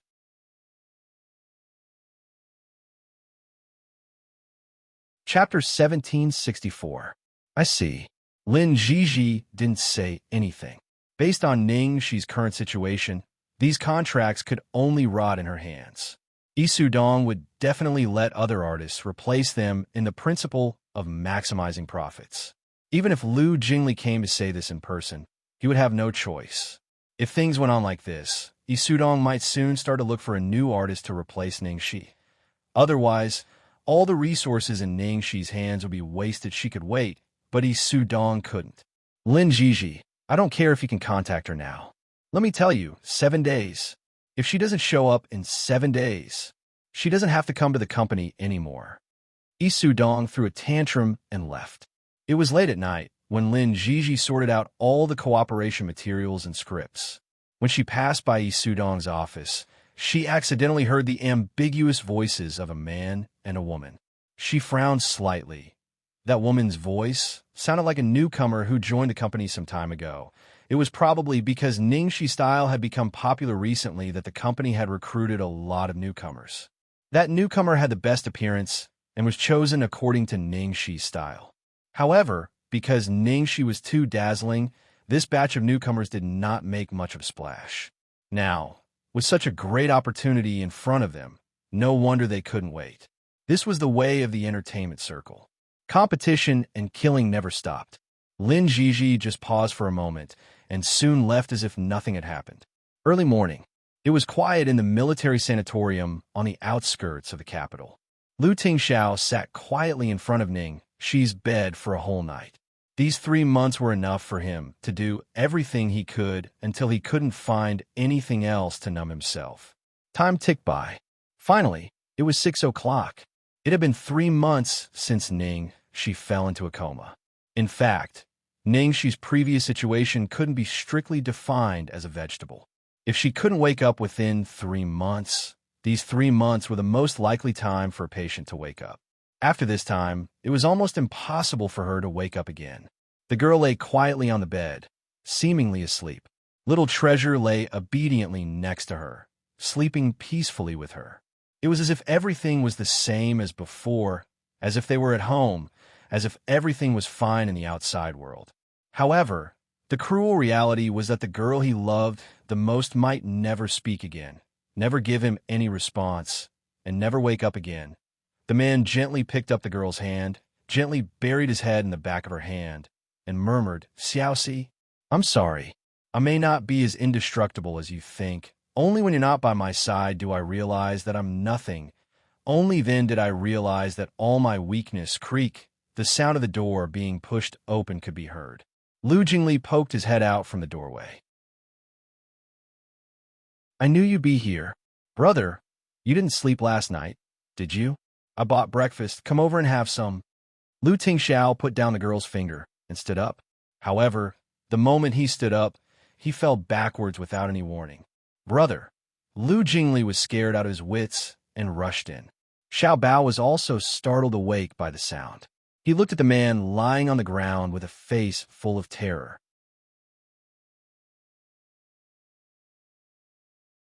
Chapter 1765. Help! Help! Doctor! After the chaos, Lu Tingxiao was placed on the hospital bed next door. The Zhuang family was also alerted. Lu Jingli looked at the doctor who was examining Lu Tingxiao with a frown. "What's wrong with my brother? What's wrong with him?" The old expert put down his stethoscope and scolded with a gloomy face. "This is nonsense. How can he waste his body like this? You should ask him what's wrong with him. His stomach is already perforated to this extent. It's been at least 2 months, yet he still hasn't sought medical attention. His body is so deficient. If he stays like this for a few more months, he won't be much better off than the girl lying on the bed next door." Lu Jingli's face was pale, and he was about to cry. "Since little Cece fell into a coma, my brother has hardly slept. I've tried my best to keep an eye on him every day. I'm afraid something will happen to him. But I really can't persuade him. I know no one can persuade him. He can't control himself at all." Listening to Lu Jingli's words, the old expert and Zhuang Zongren behind him sighed. Although Zhuang Liao Yuan still kept a straight face, there was a trace of worry in his eyes. Especially when he saw Xiao Bao staying by his father's bed with a worried look on his face. At the beginning, he was indeed biased against this father and son pair, and even couldn't understand his father's decision. However, during this period of time, he saw Xiao Bao's devotion to Ningxi, and he saw Lu Tingxiao quickly become thin and haggard, even though he didn't change at all, and even became like this now. The dissatisfaction in his heart dissipated a lot. Xiaoxi's love was not in vain. He was her uncle and her relative. But after all, he hadn't done anything for her, so he didn't have the right to say anything about her choice. Lu Jingli choked with sobs. Actually, I've known for a long time. Although he looks fine on the surface, he could fall at any time if the wind blows. He couldn't hold on any longer, but he held on until now. On the day when Ningxi had been in a coma for 3 months, the last nerve that supported him completely collapsed. During this period, it was not only Ningxi's coma that weighed on him, but also his self-blame and deeply buried regret. All these things were gnawing at his spirit and marrow. Lu Jingli clenched his fists, stood up, and bowed deeply. Please take care of my brother. I'll be back soon. He knew that this was a psychological problem that couldn't be solved by ordinary methods. He had to find a way. Otherwise, if this went on, before little Cece woke up, his brother would have collapsed first. Soon after Lu Jingli left, Lu Tingxiao woke up, and the first thing he did was look at the time on his cell phone. Seeing Lu Tingxiao suddenly sit up, the old doctor next to him quickly said with a stern face, "Lie down properly."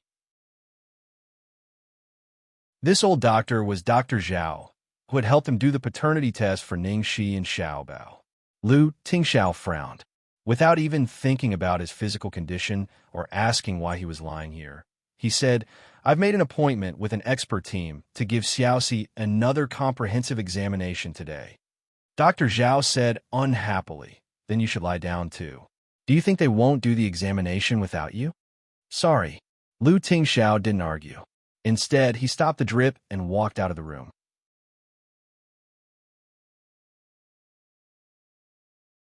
Chapter 1766. You. I've never seen a patient as disobedient as you. Do you want to die? Dr. Zhao stomped his feet anxiously behind him. Seeing that the patient had quickly disappeared, he had no choice but to follow him next door. Because today was a special day, the Zhuang family agreed to let Lu Chongshan and Yen Rui come over. They also heard the news that their son had fainted. Scared out of their wits, they kept asking about the situation while nervously waiting for the results of the expert's diagnosis of Xiaoxi. "Tingxiao, are you okay? Jing Li said you fainted. What's going on? How many times have I told you to take care of your body? You only know how to talk to Xiaobao. Why don't you know how to set an example for yourself? Don't you feel bad waiting for Xiaoxi to wake up?" "I'm fine. How can I be fine?" Yen Rui kept wiping her tears and glanced at the ward. "How is Xiaoxi? What did the experts say?" Lu Chongshan also asked. Lu Tingxiao stood there quietly. "Wait for the results." Dr. Zhao stood at the door, watching the child standing there with his back straight waiting for the results. He shook his head and sighed, a trace of pity flashing across his eyes. Zhuang Zongren, who was also nervous, frowned when he saw Dr. Zhao sigh. "Old Zhao, why are you sighing? Is Xiaoxi in a bad condition?" Dr. Zhao glanced at Zhuang Zongren and didn't hide it. "It's not optimistic." Zhuang Zongren's face suddenly darkened. A moment later, a group of experts finished a detailed examination, held a small meeting, and finally walked out of the ward. No one dared to speak, holding their breath and waiting for the diagnosis results. The leading expert said solemnly, "During this time, the patient's condition has not changed. Our diagnosis is the same as last time." What? Until now, the result was still the same. Xiaoxi didn't get better at all? Zhuang Zongren held Xiaobao carefully in his arms. He didn't want Xiaobao to be here today, but the child was as stubborn as his father. He couldn't persuade him to leave, so he could only ask hurriedly, "Is it possible for Xiaoxi to wake up?" The leading expert looked awkward. He came in and said in a tactful tone, "With all due respect, the possibility of him waking up within these 3 months is the highest. After 3 months, the possibility of him waking up is very small. The patient's bodily functions will also start to deteriorate step by step."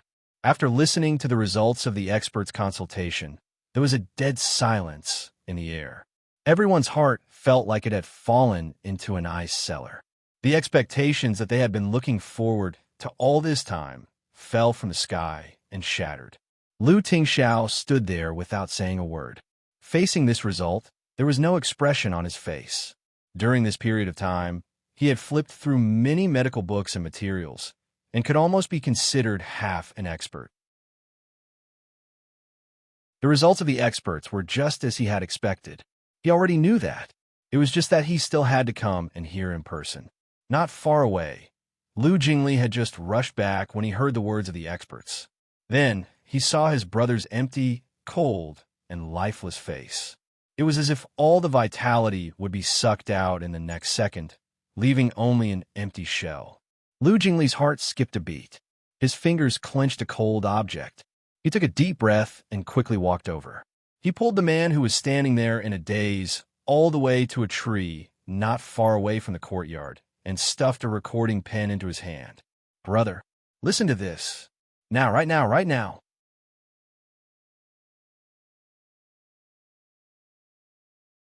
Chapter 1767. Seeing that Lu Tingxiao didn't respond, Lu Jingli was so anxious that he simply pressed the switch and turned on the recording pen. "Ning Shi. Hey, you're drinking without waiting for me. Jiang Mai, aren't you going to quit drinking? I'm the one drinking while I'm waiting for you." Ning Shi. "Well, pretend I didn't say anything. Continue drinking. Did you give me some juice?" Jiang Mai. "Nonsense. There's no juice in the bar." It wasn't until Ning Shi's familiar voice came from the recording pen that Lu Tingxiao's attention turned to the recording pen. Lu Jingli breathed a sigh of relief, wiped the sweat on his forehead, and pressed the fast-forward button a few times. Then, Ning Shi's question came from the recording pen. "Let me ask you, that day Lu Tingxiao really kissed me?" Lu Jingli quickly explained. "Brother, do you remember this recording pen? At that time, Jiang Mai had just returned to China, and the crew of the world had a dinner party to welcome him.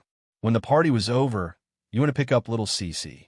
At that time, little Cici was drunk, and Jiang Mai seemed to be interested in little Cici.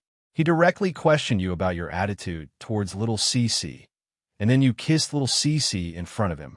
Later, Jiang Mai couldn't help but tell little Cici about it, and then little Cici asked Jiang Mai to meet her. At that time, I felt that there must be big gossip in their conversation, and I couldn't help but want to eavesdrop, but you stopped me. However, there were paparazzi eavesdropping in that private room in order to make it big news. Their director stopped this recording pen for my sake and sent it to me. At that time, you didn't want to use this method to find out about little Cece's privacy, so you didn't listen to it, but I secretly kept it. It's this recording pen." Seeing that Lu Tingxiao's eyes gradually focused, it seemed that he had recalled it. Lu Jingli didn't say anything more and quickly fast-forwarded to the key part. "Ning Shi.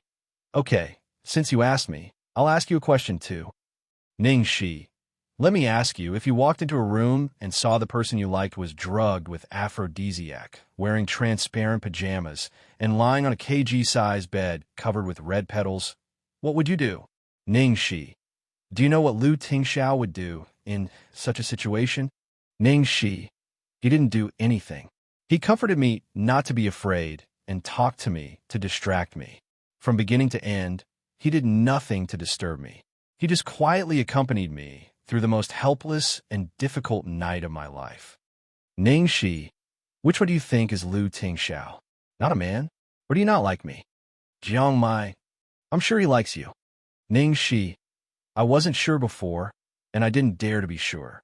But now, I'm sure that he likes me. Therefore, there's a third possibility." Jiang Mai what? Hearing this, Lu Tingxiao held his breath, just like Jiang Mai. Then, Ning Shi's soft sigh came from the recording pen. "It's not because I'm stupid, but because his level is too high. I'm not surprised at all that I'm attracted to him, and I'm not unwilling either." The moment Ning Shi said this, Lu Tingxiao's expression changed drastically. Countless complicated emotions surged. Then, she heard Jiang Mai's slightly trembling voice. "You have feelings for him?" Ning Shi. "Although I don't want to admit it, and I've been avoiding it for so long, this is the truth." Hearing this, the man held the recording pen in his hand and was stunned for a long time.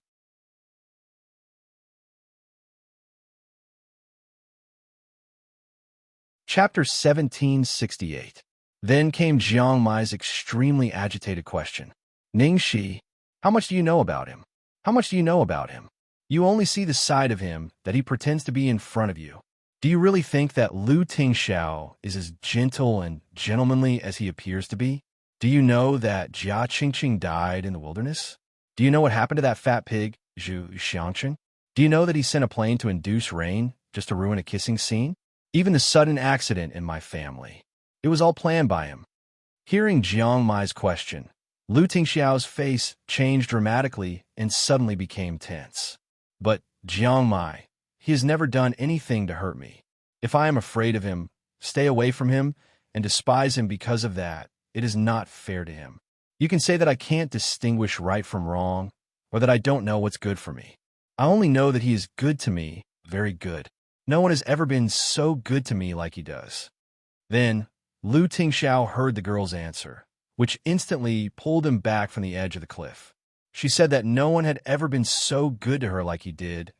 The girl continued to speak. Ningxi, I know what I am like in my heart. Being moved doesn't mean that I have lost my mind. I know what I am doing and what I should do. Ningxi, Jiang Mai, to paraphrase what you said before, how much do you know about me? How much do you know about me? Now you only see the side of me that I let you see in front of you. Do you really think that I am completely like what I appear to be? The recording ended here. Lu Tingxiao's mind trembled violently as he stood stiffly under the lush tree with a blank expression. He finally understood everything from beginning to end. It turned out that she had refused him from the beginning to the end because of the knot in her heart. The so-called person that she really liked was actually just a shield.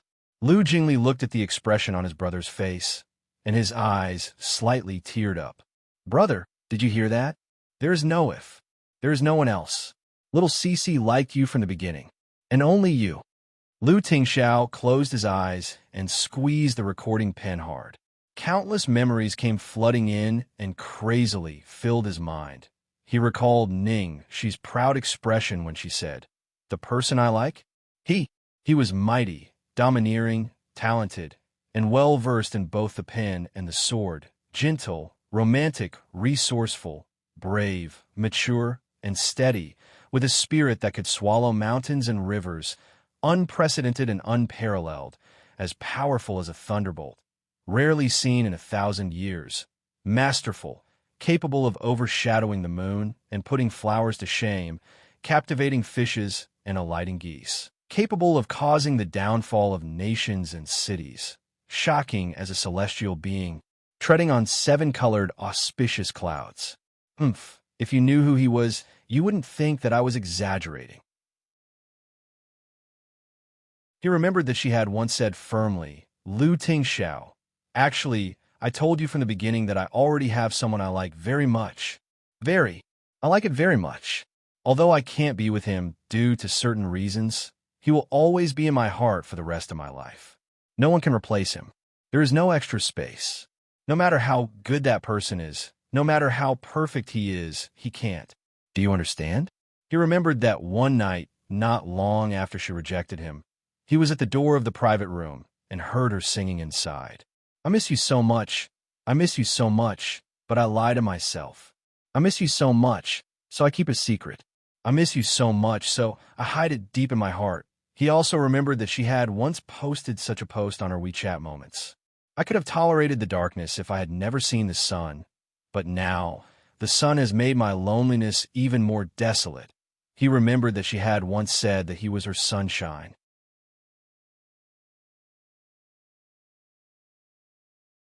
Chapter 1769. That person, the person he had always thought she loved, the person he thought was more suitable for her from the beginning to the end, turned out to be himself. There were so many flaws, so many traces.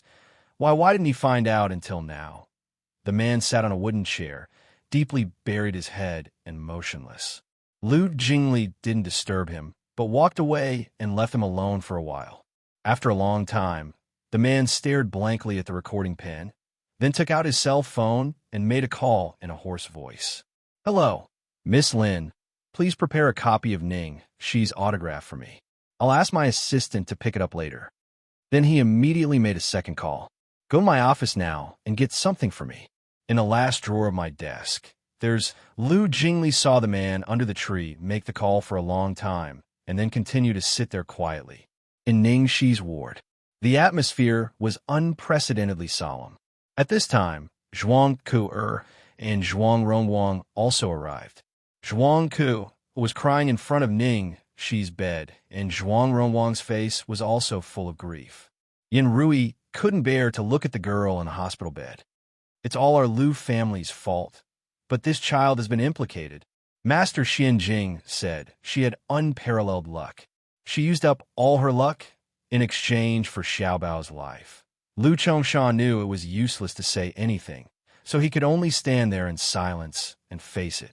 Zhuang Zongren let out a long sigh. This girl didn't even know that Xiaobao was her own flesh and blood, but she did so much for this child. Her temperament. Zhuang Liaoyuan's face darkened. Now that things have become like this, it's useless to say anything more. No matter what happens to Xiaoxi, we will take care of her for the rest of her life. With that, he glanced at Yin Rui and Lu Chongshan. You've seen Xiaoxi's condition. We've received your guilt these days, but it's not necessary. Let's call it a day. Xiaoxi's condition was obvious. She was basically unable to wake up for the rest of her life. What was the point of asking Lu Tingxiao to spend the rest of his life in a vegetative state? Time was short, and they could do this because of guilt, but how could they withstand such a long time? Just when everyone was silent with a solemn expression on their faces, the sound of footsteps came from behind. Lu Tingxiao and Lu Jingli walked in one after the other, followed by Lin Jiji and Lu Tingxiao's assistant, Cheng Feng. They didn't know why, but when they looked at Lu Tingxiao now, they felt that he was a little different from before. Lu Tingxiao walked straight into the house, then looked at everyone in the house and said, "Since everyone is here today, I hope everyone can witness something for me." Witness? What is it? Everyone looked at each other, not knowing what Lu Tingxiao was going to do. Even Lu Jingli didn't know what he was going to do, but he could vaguely guess Cheng Feng. Lu Tingxiao called his assistant. Cheng Feng quickly stepped forward, took out a square black box from his bag, and carefully handed it over to Lu Tingxiao. Then everyone saw that Lu Tingxiao took the small black velvet box and walked to Ningxi's bed.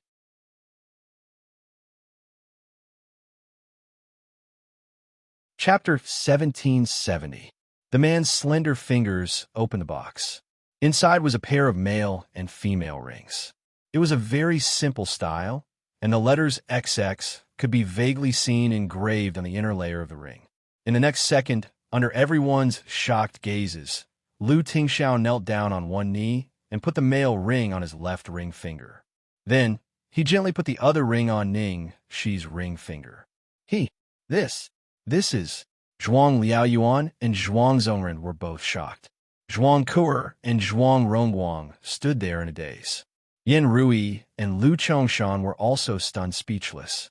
After a moment of surprise, Lu Jingli's gaze softened, revealing an expression as if he had expected it. Lu Tingxiao lowered his head and kissed the girl's finger that was wearing the ring. His cold and hoarse voice sounded in the quiet ward and everyone's ears. "I am willing to love her and be loyal to her. No matter if she is poor, sick, or in hardship, I will not leave her. I will follow her for life until death. Ningxi, my only wife in this life." The sunlight shone through the window lattice. The man who knelt on one knee was swearing his oath alone. His expression was so devout that it was as if he was facing all of his beliefs and his life. Zhuang Kuner's eyes reddened and tears fell as she sobbed in a low voice. Everyone else was shocked and stunned at the beginning, but now their eyes were all red. A moment later, Cheng Feng walked over. "Boss, this is done as well." What Cheng Feng handed over were two bright red booklets. Shockingly, they were marriage certificates. After Cheng Feng received Lu Tingxiao's call, he immediately prepared all the information in the shortest time possible. Then he found his connections in the Civil Affairs Bureau and settled everything. No matter how biased Zhuang Liaoyuan was against Lu Tingxiao, he was speechless at this moment. He really didn't expect Lu Tingxiao to do this. Yin Rui and Lu Chongshan were shocked at the beginning, but in the end, they had expected it. Forget it. They should have known this would happen. Yin Rui looked at the bright marriage certificate, and her heart was filled with regret. If they hadn't been so stubborn back then and let these two children be together earlier, their family would have been harmonious and beautiful now. Things wouldn't have turned out this way. However, it was too late to say anything. When Xiao Bao saw the thing in Cheng Feng's hand, he couldn't stay still.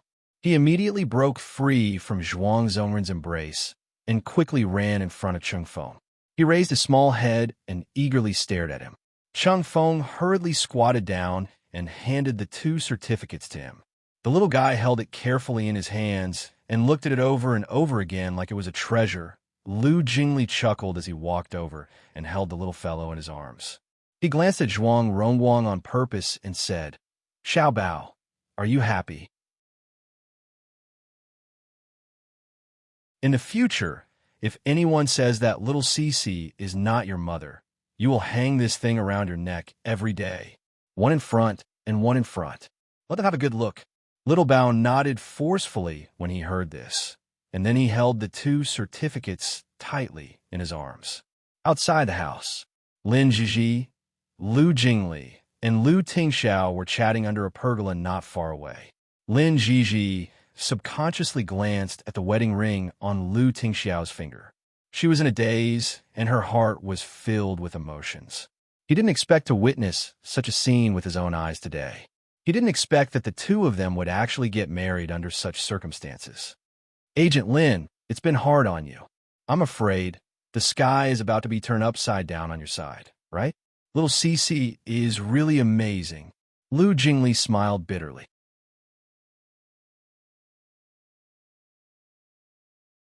Chapter 1771. Lin Zhizhi sighed softly. Yes, Xiaoxi is really a born actress. It was no wonder that the entire entertainment industry was so shocked that she had reached such a high level in such a short time. Lin Zhizhi hesitated for a moment and looked at Lu Tingxiao. "President Lu, the current situation can't be suppressed anymore. Should we follow our previous plan?" announced Ningxi's condition. After Lin Zhizhi finished speaking, there was a sudden silence. After some time, Lu Jingli frowned and spoke first. "I suggest not. Brother, you don't understand the situation in the entertainment industry, so you think that Cici should tell the fans the truth. But in fact, it's fine if they don't know Cici's condition now. Once they know, she will be in a vegetative state. How did she get such a serious injury? Which hospital is Cici in now? The media and paparazzi will dig like a swarm of locusts. They might even dig out the sanatorium and surround it all day long. Once the Zhuang family is involved, things will get even more complicated. All kinds of scary rumors will spread all over the place." Lin Zhizhi looked solemn and said, "Second young master is right. This is exactly what I'm worried about, so I came here today to discuss it with you." Lu Jingli thought about his words and then looked at Lu Tingxiao. "Brother, let's leave it be. We won't make any response and let time solve this matter naturally. There are artists who are high up in the entertainment industry who suddenly disappear. It will indeed attract a lot of attention in a short period of time, but the public's attention is also limited. After a long time, the attention of the public will naturally be diverted by other things." Lin Zhizhi nodded. "Yes, if they can't find a reason after a long time, most people will think that Ningxi has retired. No matter what personal reason they guess, the consequences won't be too serious." After a moment, Lu Tingxiao finally spoke and agreed to their suggestion. "Do as you say." Lin Zhizhi immediately nodded. "Okay." The three of them discussed the specific details for a while. Lu Jingli seemed to have something on his mind. When the discussion was almost done, he hesitated and looked at Lu Tingxiao. "Brother, actually, there's another way." Lu Tingxiao and Lin Zhizhi looked at Lu Jingli at the same time. Lu Jingli reminded them, "Have you forgotten about Su Yimo in prison? Her face can almost be mistaken for the real one. If we hadn't caught her last time, everyone would have been deceived by her. If we use her to replace Ningxi for a period of time, as long as we arrange it properly, there will be no problem." Lin Zhizhi didn't say anything. She just frowned slightly. There was nothing wrong with Lu Jingli's suggestion, but Lu Jingli and Lin Zhizhi looked at the silent Lu Tingxiao, waiting for his decision. Lu Tingxiao lowered his eyes and gently rubbed the ring on his finger. After a long time, he only said one sentence: "She is irreplaceable." The moment the man's voice fell, Lin Jiji's heart was violently hit by his words. Lu Jingli chuckled and shrugged. Okay, I knew you would say that. That's why I didn't mention it to you before. Lu Jingli said solemnly. You're right. She is irreplaceable.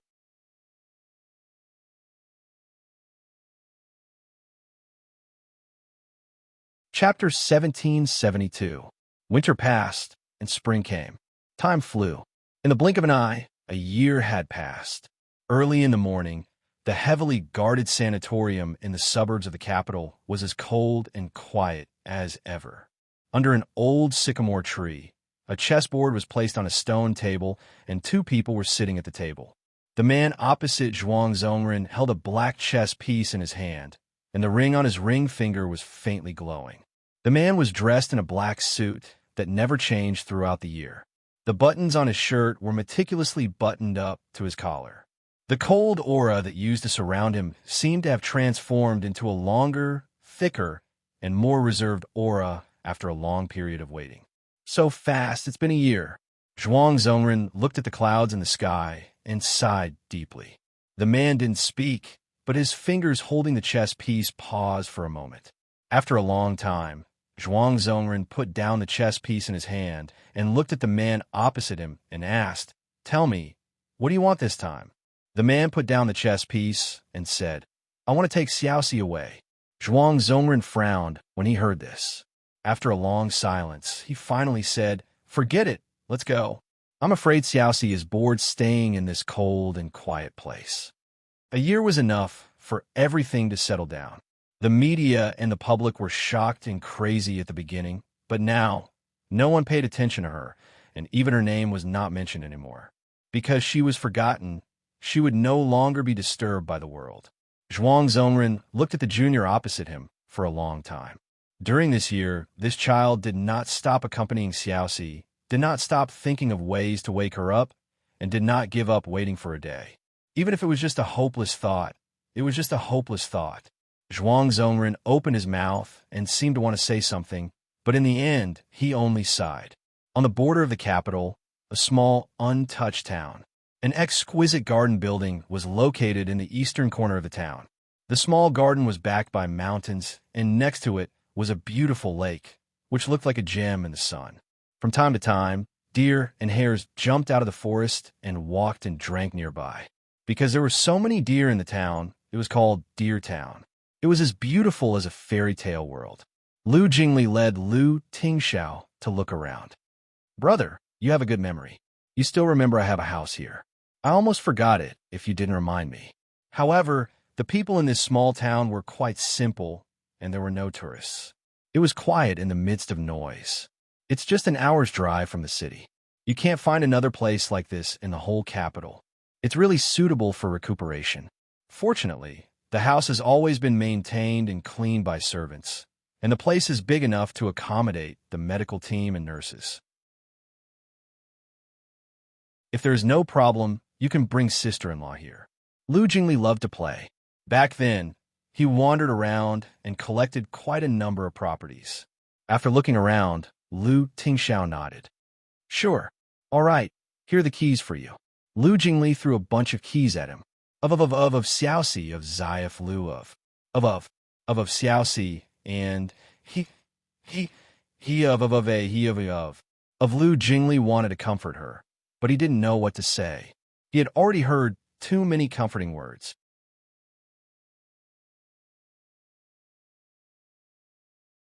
Chapter 1773.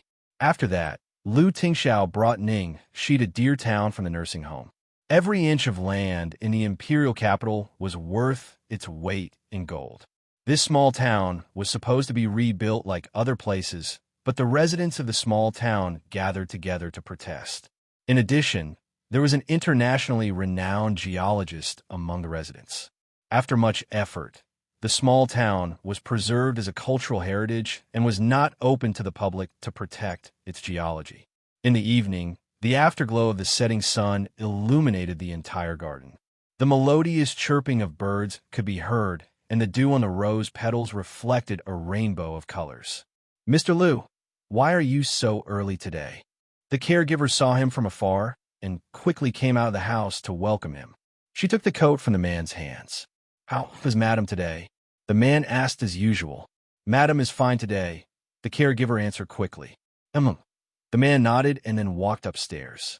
As usual, the nurse quickly fetched the hot water and brought it up, then left the room. Although she was a professional caregiver hired by the Liu family with a high salary, she actually had very little work. This man learned all the skills of a caregiver and did all the things related to Madam's care personally. He did it even better than a professional like her. For an entire year, no matter what happened, he never stopped. She had been a caregiver for so many years and had seen too much of the ups and downs of the human world. As the saying went, there was no filial child in the sick bed. This theory applied to couples as well. Most people might be sad for a few days in the beginning and take care of their patients personally, but as time passed, the caregiver was the only one left to accompany these patients. This was the first time she saw a man do this to his wife in the room. Liu Tingxiao casually rolled up his sleeves, then soaked a towel in hot water and wrung it dry. Then, he began to wipe the girl's body on the bed. Back then, Ningxi's external injuries were all treated by the mysterious long-haired man. The man's suturing skills were even praised by the best suturing doctor in the military hospital.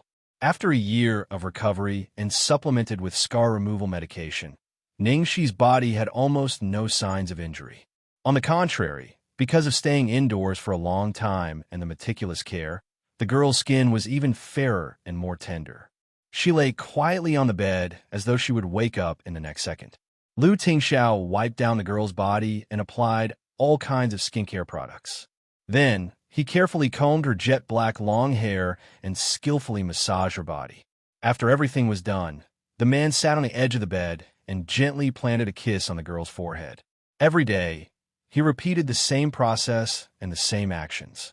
At this moment, a series of footsteps came from outside the door, interrupting the man's days. Then, he saw Xiao Bao holding a large bouquet of freshly picked flowers, quickly running toward the room. But because he was in such a rush, he did not pay attention when he crossed the door's sill. The boy tripped and fell to the ground, spilling the wildflowers of the flowers of the house. Liu Tingxiao hurriedly got up and strode over to help Xiao Bao up. He frowned as he looked at the swollen area on Xiao Bao's knee. "Don't move, I'll get the medicine." Liu Tingxiao immediately turned to look for the medicine box with a serious face.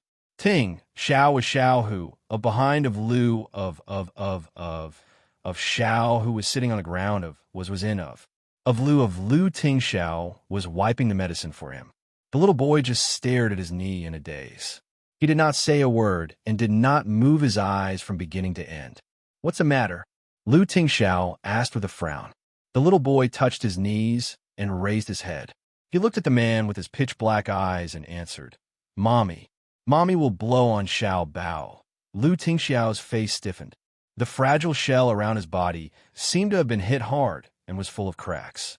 After a long time, the man calmed down and looked at his son, bent over, and clumsily blew on the injured part of his son's knee. "Does it still hurt?" Xiao Bao rubbed his eyes and shook his head.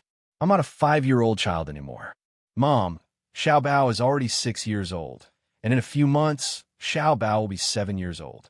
Mom, when I'm 7 years old, can you wake up? Mom, I know I'm not a child anymore.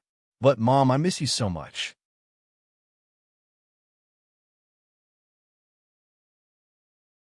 Chapter 1774. Not long after dinner, Liu Tingxiao's phone suddenly rang. "Hello." Liu Tingxiao picked up the phone. "Hello, brother. Something's wrong. Dad has fainted at home. He's been sent to the hospital. The doctor said he might not make it this time." Liu Jingli's voice came from the other end of the phone. It was obvious that he was panicking. The man's expression instantly darkened. "I'll be there right away." "Wait, brother, bring Xiao Bao with you." "What if Dad?" Liu Jingli couldn't bring himself to say that what if. The man paused. "Got it." At night, at the Imperial City Hospital, Liu Chongshan had just been rescued and was lying in the ICU. "Doctor, how's my husband?" The attending doctor's face was solemn. Old master, Lu hasn't been in good health recently. It's especially dangerous this time. I'm afraid he won't make it. Yin Rui's body trembled. She could no longer stand. She fell into Lu Jingli's arms and sobbed. Chongshan, Mom, don't cry. Dad is still fine, isn't he? Didn't he make it through so many times? Didn't he make it through the danger 6 years ago? Dad has been through so much. He will definitely make it through this time. Lu Jingli comforted her firmly. The doctor hurriedly comforted him. We will do our best. Xiao Bao stared at the old man in the ICU through the glass window. She gently held her grandmother's hand and held it tightly. Yin Rui squatted down and hugged Xiao Bao as if she was hugging the last piece of driftwood. Lu Tingxiao, who had been silent all this while, glanced at the doctor and then called him away in a low voice. I want to hear the truth.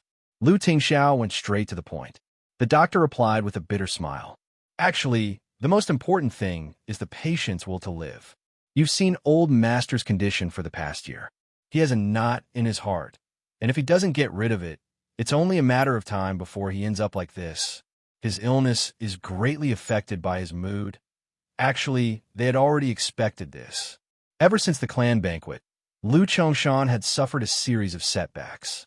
In the past year, Lu Chongshan's body had been weakening bit by bit. We will definitely do our best here. As his family, there is not much you can do now. Try to comfort him and make him relax. Maybe he will get better. Although the doctor said so, he didn't have much hope. After all, it had been a year. If there was any depression that could be solved, it would have been solved long ago. How could it get better overnight? Got it. Thank you. Yin Rui was tired of crying. She sat on the bench in a daze and murmured, Your father? Although he doesn't say it, he knows everything is his fault. Xiaoxi, you and Xiaobao. Xiaoxi has to lie in bed for the rest of her life. Your and Xiaobao's lives are ruined. Our whole family is ruined. We can't have a family anymore. Lu Jingli and Lu Tingxiao stood there in silence, neither of them saying a word. In the quiet corridor, only the sound of Yin Rui's sorrowful sobs could be heard. A haze hung over everyone's heads. Since then, Lu Chongshan had been staying in the hospital. Only when Xiao Bao was around did Lu Chongshan's condition improve, and he could barely eat a few mouthfuls of food. During this time, Xiao Bao had been accompanying him in the hospital. When the news of Lu Chongshan's critical illness leaked out, everyone in the family rushed to the capital from all over the country to inquire about the situation. For a while, the whole family and the group were in a state of panic again.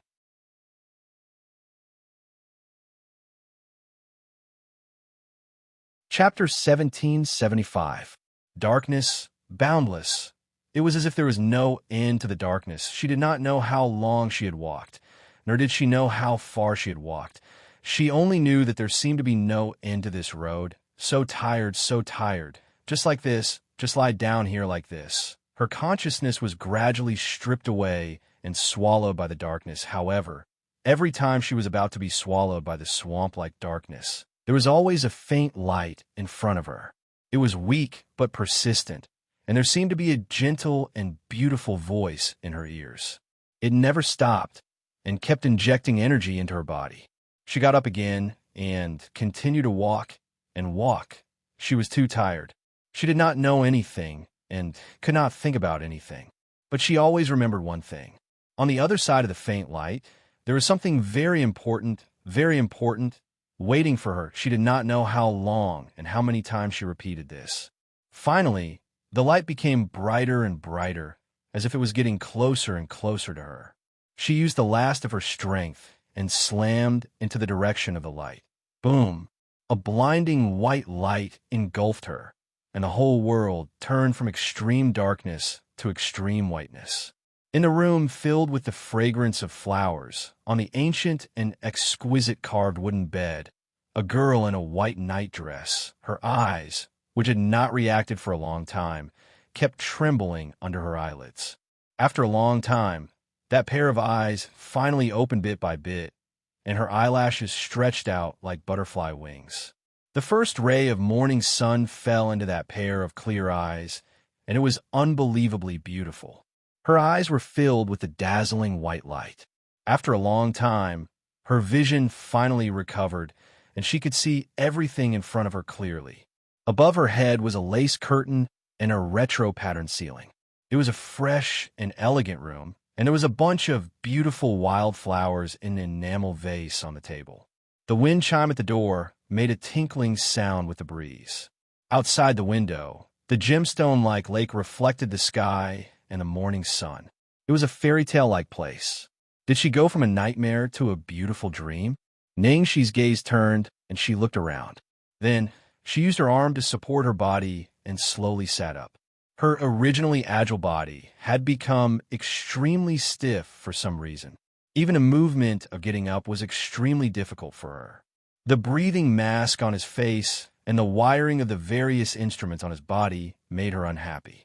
Ningxi obeyed and took off all those things one by one. It took her half a day to get used to this stiff body. She slowly got off the bed and walked out of the room in a daze. Ningxi felt as if she was stepping on clouds, floating in the air. Unknowingly, she had walked down the stairs, past the garden, and wandered aimlessly into the distance. If this was still a dream, she liked this dream. It had been too long. She had seen enough darkness. In this dream, she could still see, hear, walk, and move.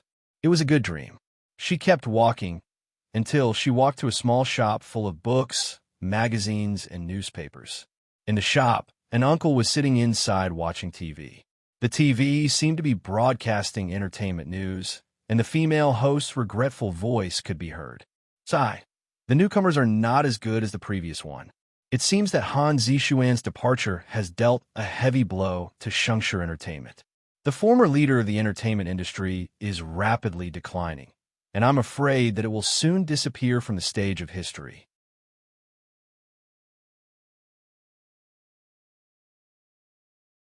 Chapter 1776. Sigh. The newcomers are not as good as before. It seems that Han Zixuan's departure has dealt a heavy blow to Xianxia Entertainment. The former leader of the entertainment industry is rapidly declining and will soon leave the stage of history. Ningxi's consciousness floating in the air returned to reality bit by bit with this piece of entertainment news. She looked down at herself blankly, then looked around at the town around her. Was she dreaming? But where was this? Why was she here when she woke up? Where was Lu Tingxiao? Where was Xiaobao? Hadn't Xiaobao been kidnapped by Qiaoyi? She had taken Xiaobao with her and kept running until there was a loud bang and she suddenly lost consciousness. Had she and Xiaobao been saved? But why did it feel so surreal? She couldn't understand the entertainment news on TV at all. Who was Han Zixuan? Xianxia Entertainment was declining and leaving the stage of history? She looked up at the TV again, but the entertainment news had already ended. The boss had changed the channel and was watching a mother-in-law and daughter-in-law drama with great interest. Ningxi's gaze fell on the pile of newspapers on the stall, and she said softly, "Boss." Her throat was as hoarse and dry as sandpaper. Had her vocal cords been injured as well? "Boss." Ningxi tried again, and this time she spoke more smoothly. It didn't feel like she was injured, but more like she hadn't spoken for a long time and couldn't get used to suddenly speaking. "Coming. What do you want to buy?" The boss reluctantly moved his gaze away from the TV and looked at the girl in front of the stall. The next second, the boss was dumbfounded. He didn't even notice that the teacup in his hand had tipped over and spilled out. He stared at Ningxi as if he was in a dream. The girl did not put on any makeup, nor did she wear any extra accessories. She was dressed in a loose white dress that was as long as her waist. The hem and sleeves of her dress were dotted with small flowers. Large patches of begonias were blooming behind the girl, but they could not take away the girl's brilliance, too. Too beautiful. She was like a fairy that had fallen into the mortal world. "Boss?" Ningxi called out a few times before the boss finally came to his senses. "Ah, you. What do you need?" "I'm sorry, I didn't bring any money. May I have a look at these newspapers?" "Yes. Yes. Of course. Look. Take a good look." "Thank you." Ningxi picked up the newspaper on the top and turned to the entertainment section. The headline of the front page was a large photo of a woman in a bright red traditional dress, sitting cross-legged on the endless yellow sand. Beside her hand was a jar of high-quality newer Hong. She had bright red lips and slanted eyebrows. She was beautiful, passionate, and arrogant. The headline was, Guo Qixing personally directs the World TV series version. Han Zixuan confirmed to play the role of Meng Chang'e. Han Zixuan. This name again. Guo Qixing was going to remake the world into a TV series? How could this be? She had never heard of this news. She quickly flipped through the other newspapers and found that Han Zixuan's name appeared the most frequently. All the newspapers and magazines were full of news about her. She even saw the photos of her and Jiang Mai in the scandal. In the photo, the two were kissing in the dim bar. Although the picture was not clear, it was clear that the man in the photo was Jiang Mai. What was going on? When he woke up, the whole world had changed.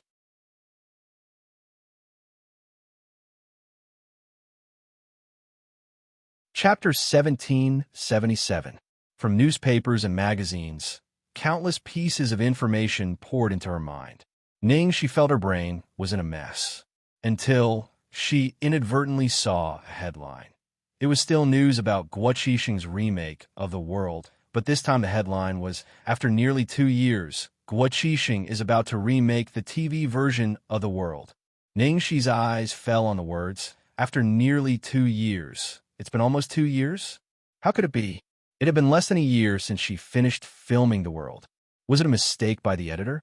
At this moment, she finally noticed the dates on the newspapers. 2010X. The editor might have made a mistake, but it couldn't be that all the newspapers were wrong, right? Ningxi's voice trembled slightly. Boss, miss, do you need anything else? The boss's eyes had never left the girl in front of him. At this moment, when he heard her calling him, he immediately asked politely, Excuse me, what year is it now? When the boss heard this, the look of amazement on his face suddenly turned into astonishment. He thought to himself, Is such a beautiful girl a fool? Miss, are you okay? This year is 2010X. Miss, I didn't see you in the town before. You're not from here. She couldn't hear what the boss said after that. She stood there in a daze and couldn't believe it. She had actually slept for more than a year? No wonder everything changed when she woke up. There were countless unfamiliar new faces in the entertainment news. The entertainment industry was full of ups and downs, and people changed very quickly. Even in 10 days or half a month, there would be countless new people, not to mention year. Just as she was talking to the boss, 2 high school girls behind her were looking in her direction with astonishment. One of them tugged at her companion. Oh my God, look at that woman over there. Why does she look like Ningxi? Ningxi? Who? Her companion was puzzled. It's Ningxi, an artist I liked a lot. The female student explained excitedly. Her companion recalled for a long time and finally seemed to remember. Oh, you seem to be very obsessed with a female star when you were in the 2nd year of high school. You must be mistaken. Didn't you say she retired? But it's really similar? That's not right. This temperament, it seems different somehow. It's a little unreal. Don't think too much. You must have seen it wrong. All right, thank you. She thanked the boss and walked toward the garden building that she had just walked out of. It seemed like he could only go back and find someone to ask in detail. At the same time, at the door of the room on the 2nd floor of the garden house, Lu Jingli was like an angry lion. He was about to go crazy. Gone? What do you mean by gone? How could a person just disappear into thin air? The caretaker was scared out of her wits. She replied with a trembling body, Second young master. I really don't know. Miss Annie's ointment has to be applied every 3 hours. I was just about to change Madam's dressing as usual, but she disappeared.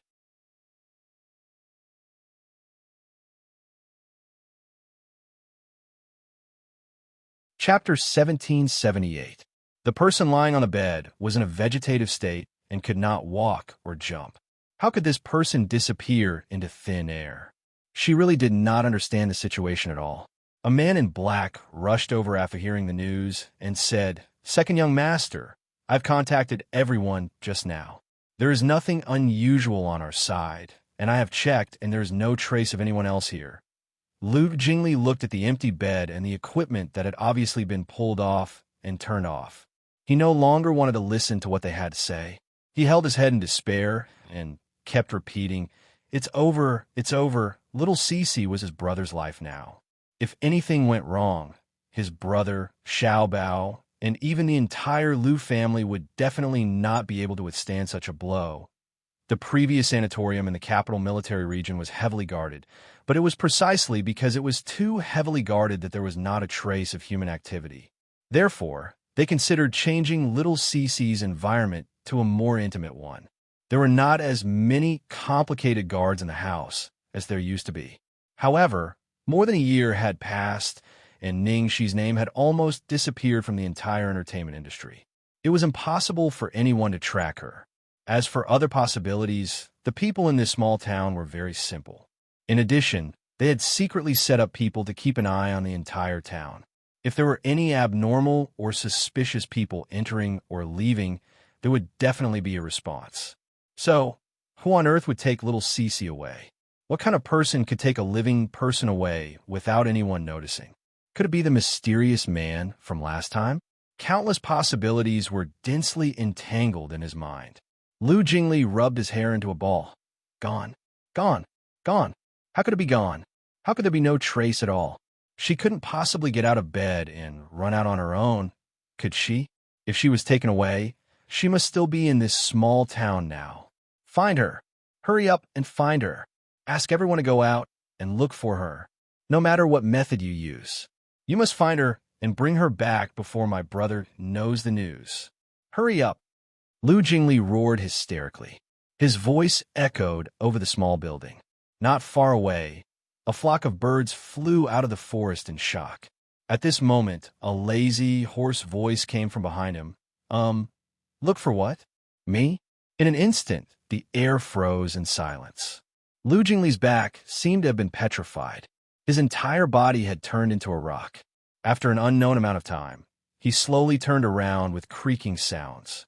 Then he saw the black-haired girl in the white dress, with the glimmer of dawn in her eyes. She was holding back a smile as she quietly stood by the door and looked at him. Outside the window, a light breeze mixed with the fragrance of flowers blew past. The ends of the girl's hair at her waist and the hem of her dress swayed gently. Looking at the girl who suddenly appeared behind them, the eyes of the caretaker and the man in black almost fell out of their sockets. Lu Jingli stared blankly at the person in front of him and opened his mouth. His entire body seemed to have been invaded by a virus. His brain had completely lost control, and he couldn't make any response at all. Ningxi looked at the stiffened man in front of her and smiled gently. Second young master, long time no see. Lu Jingli's widened eyes were filled with moisture, and tears instantly rolled down his cheeks. Little Cece.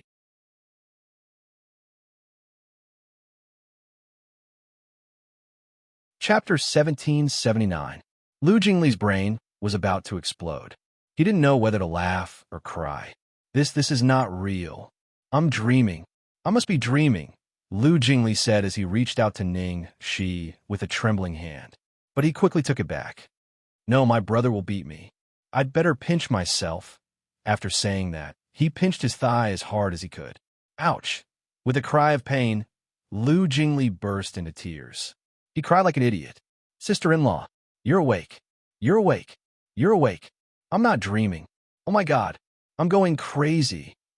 Lu Jingli paced around the room excitedly.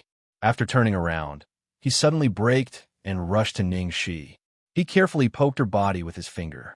It's really not an illusion, ouch. Then he ran around the room crazily. When Lu Jingli's brain finally returned to normal, it was a long time later. Only Lu Jingli and Ningxi were left in the room. Ningxi looked helpless. All right, dumbass, stop wandering around. I'm dazzled. Come and help me. My leg is a bit numb. Hearing this, Lu Jingli hurriedly ran over and carefully helped Ningxi to the sofa as if she was the Empress Dowager. Sit down. I have something to ask you. Oh. Lu Jingli sat down obediently. How long have I been in a coma? Ningxi asked the question she was most concerned about. 1 year and 1 month. Lu Jingli answered at once. Ningxi moved her arms and legs blankly. I've been in a coma for so long. No wonder I don't feel like my body is mine. I'm like a mummy. It's hard for me to walk and even talk. Lu Jingli stared at her in exasperation. I beg of you. You've been in a coma for a year. Not a day, not a week, not a month. It's hard for me to get up after lying in a coma for a year. Who runs all over the place like you? Don't you know you almost scare me to death? Ningxi blinked. Well, I just walked around downstairs. I just woke up and was a bit dizzy. I thought I was in a dream. I walked out in a daze. You actually went downstairs. You actually spun it around. Lu Jingli looked at the woman in front of him speechlessly. Then, he was almost blinded by the girl in front of him. If Ningxi was a sleeping beauty when she was lying down, then Ningxi after waking up was like an enchantress whose seal had been lifted. Compared to before, she was even more beautiful that he couldn't find any adjectives to describe. Isn't little Annie's medicine too godly? Even after lying on the bed for so long, his skin was still tender. Although his body was stiff, it was many times better than an ordinary person's. The most important thing was her temperament. It was as if her bones and marrow had been cleansed, and her entire person had shed a layer of mortal skin. By the way, who is Han Zixuan? Ningxi finally caught a person and directly asked the question she had been wondering about before. She desperately wanted to figure out the situation to make sure that she was really awake and living in reality. Lu Jingli was a little surprised. How do you know the name Han Zixuan? I just passed by a small shop nearby and saw it in the newspaper, Ningxi answered. Lu Jingli glanced at her and seemed a little embarrassed to speak. After considering his words, he replied, Han Zixuan can be said to be the most popular female artist in the entertainment industry right now.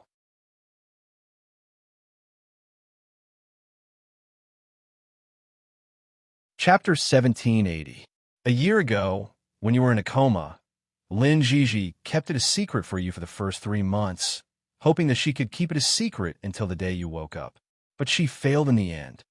9 Firmaments and Mother were broadcast and released one after the other. You're really too popular. You've received all kinds of awards and endorsements. You're the most popular female artist in the entire entertainment industry. Lu Jingli was talking excitedly, but he quickly fell silent and looked at her worriedly, fearing that she couldn't accept the sudden change. I'm so amazing. She held her chin and listened with great interest. She urged him, go on. Then what? What does it have to do with Han Zixuan? Lu Jingli saw that her expression didn't change, so he continued. It was because you were too popular and had too much attention on you that we couldn't keep your disappearance under wraps. After some discussion, we decided not to respond to the public and let you retire naturally. Ningxi nodded. At that time, it was indeed the best way to deal with it coldly, because as long as she responded, no matter what kind of information she responded to, she would be besieged by the media, which would lead to all kinds of suspicions and even deliberate distortions and misunderstandings. Han Zixuan came out after you retired. She was a newcomer in Xianxia Entertainment. You were so popular at that time. So, Xianxia Entertainment wanted to create more actresses like you.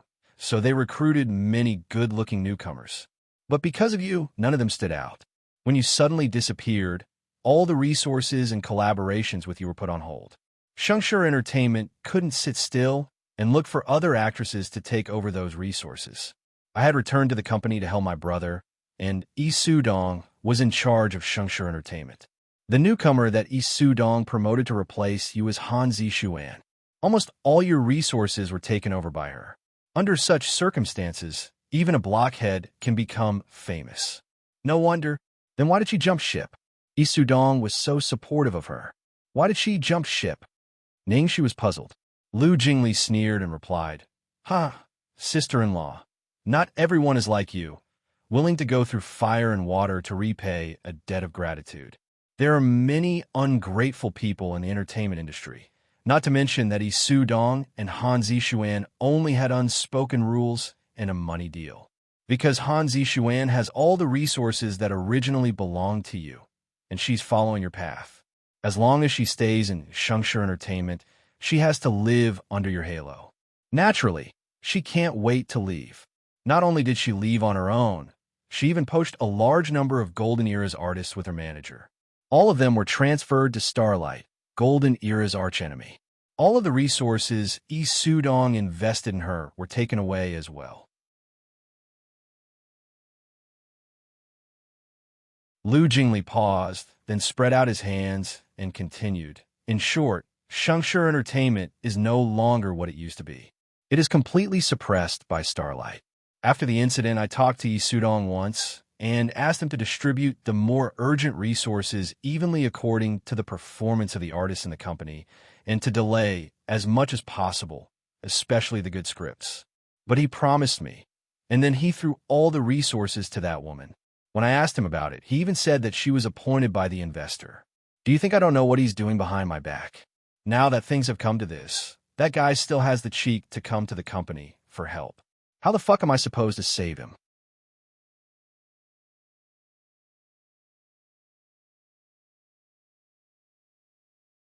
Chapter 1781. That idiot.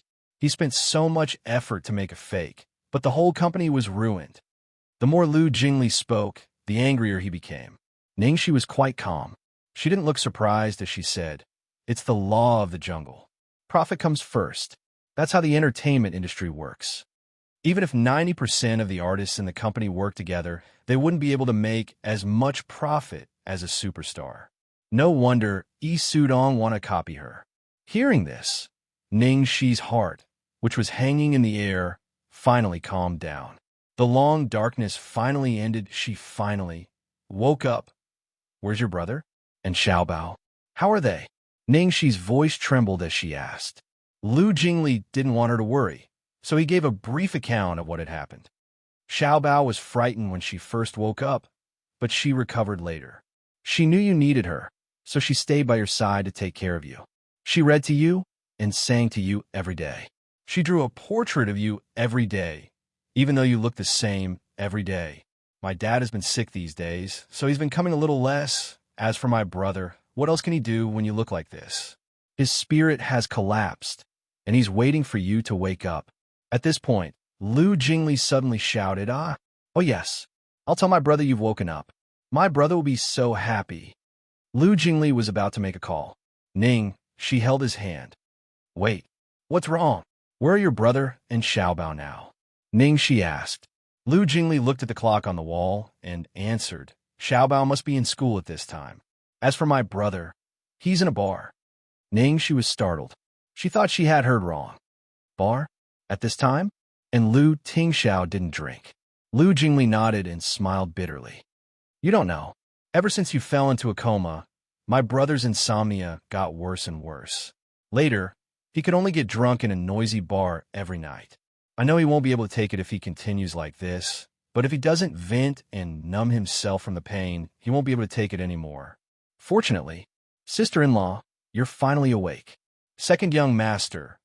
Lu Jingli blinked and said, "Sister-in-law, call me Jingli. Jingli, we're family, so don't treat me like an outsider."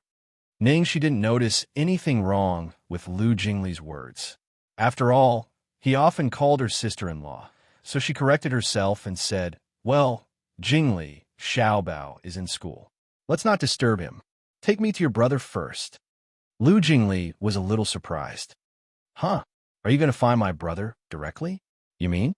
"I want to give him a surprise," Ning, she said, her eyes flashing with a cunning light. Lu Jingli's mouth twitched. "Ahem. Are you sure it's a surprise? Why do I feel like my brother will be scared to death by you? Sister-in-law, should we take it easy?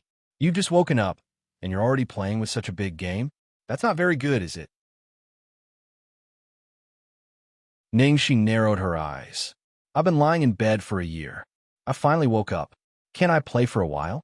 The feeling that Ning, she gave him just now was too fleeting. Looking at the girl's familiar tone and demeanor, Lu Jingli nodded his head like a rattle drum. "Yes, yes, yes. You're too capable. Whatever you say, sir."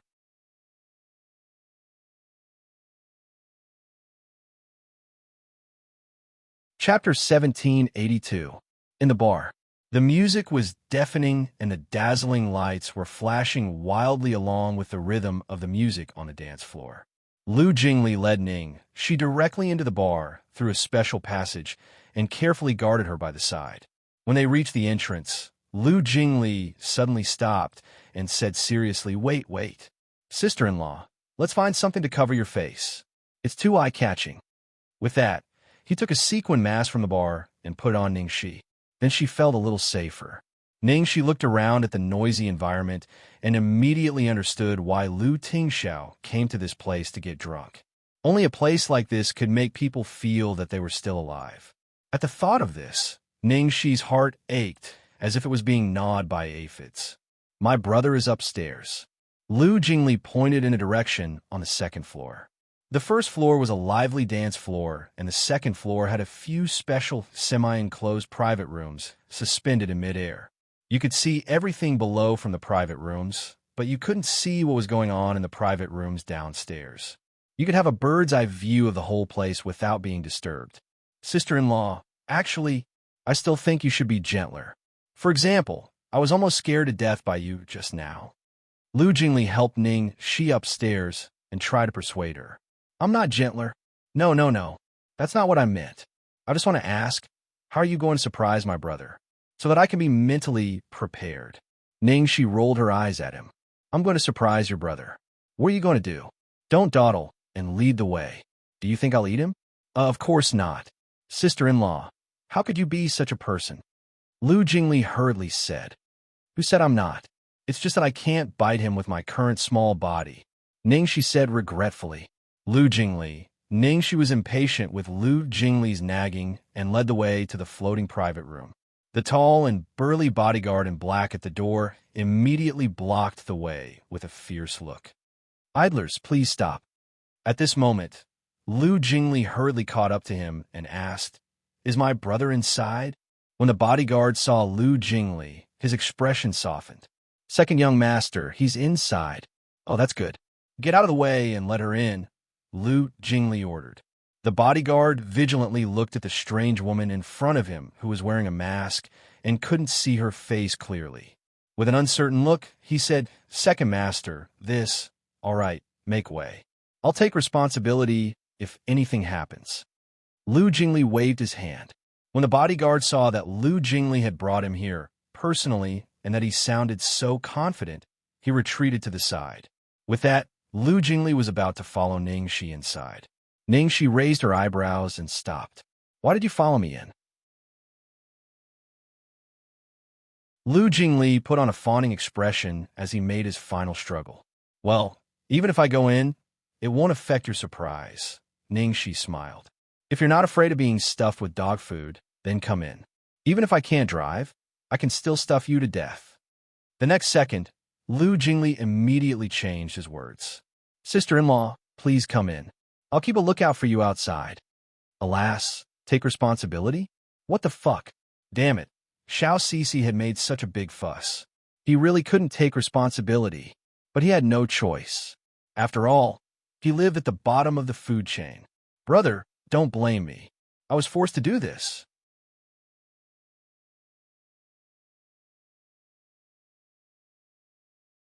Chapter 1783.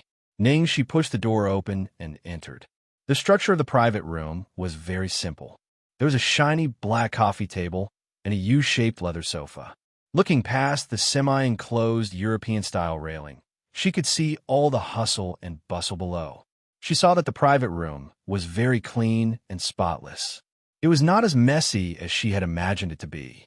In fact, the surrounding noise was deafening, but this small corner of the world seemed to be isolated from the rest of the world, giving her an extremely cold and desolate feeling. The man sitting on the sofa attracted all her attention. The moment she saw that person, She felt all the sounds whizzing past her ears, and the dazzling lights around her instantly turned into darkness. In her eyes, there was only a ray of light left in the whole world. There was only this person in front of her. The man's brows were cold, and his thin lips were tightly pursed. His eyes were slightly closed, and one elbow was placed on the armrest of the sofa. The back of his hand was casually supporting his forehead. If not for the sizable number of empty wine bottles at the side, one would even think that he was just deep in thought and resting. This man was so disciplined, even when he was getting drunk. Ningxi resisted the urge to cry and stood there calmly. She smiled and said, "Sir, do you need any service?" The girl's hoarse voice was mixed in the hustle and bustle. Scram. In the next second, a wine glass suddenly shattered at her feet. Although the wine glass did not hurt her, the man's overwhelming anger and cold aura was like the Grim Reaper's scythe that clutched her throat in an instant. However, the girl did not seem to feel the danger at all and continued to walk towards the man. "Sir, are you sure? I believe that you will definitely be satisfied with me. Do you want to die?" The man on the sofa suddenly opened his eyes, and his gaze was like an ice blade as he shot straight towards the opposite side. At the same time, Ningxi's legs seemed to have a consciousness of their own. They crossed over everything and ignored everything as they strode towards the man without hesitation. All the messy thoughts in her mind that she wanted to give him turned into one thought. Get close to him. Hug him. Kiss him. "Ha! I miss you." In the next second, the girl took off the mask on her face, and her soft body fell into the man's arms like a ball of cloud. At the same time, her petal-like lips pressed onto the man's lips without hesitation. When the familiar face entered his sight, when the soft body fell into his arms, when the girl's sweet scent filled his nostrils, the man's body tightened into a straight line. His hands, which were about to move, hung in the air because he suddenly lost control of his body. He just sat there motionlessly, waiting to be captured, allowing the girl to kiss him as she pleased, looking at the man who was full of murderous intent as if he was going to destroy the world a second ago. But in the next second, he instantly lost all his armor and exposed all his weaknesses. Ningxi felt a pain in her heart.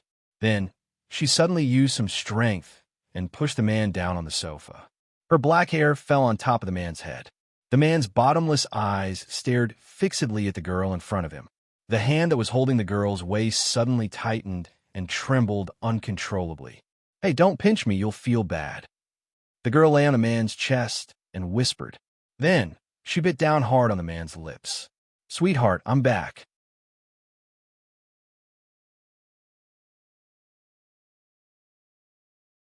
Chapter 1784.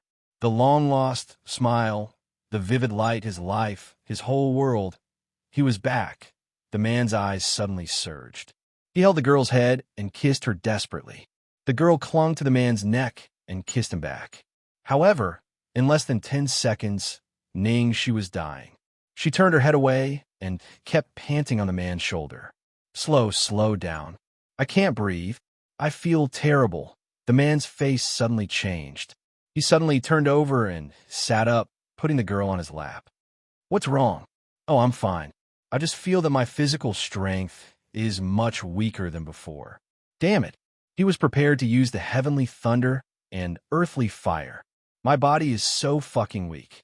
The man's face suddenly darkened. "Who allowed you to come?" "Lu Jingli.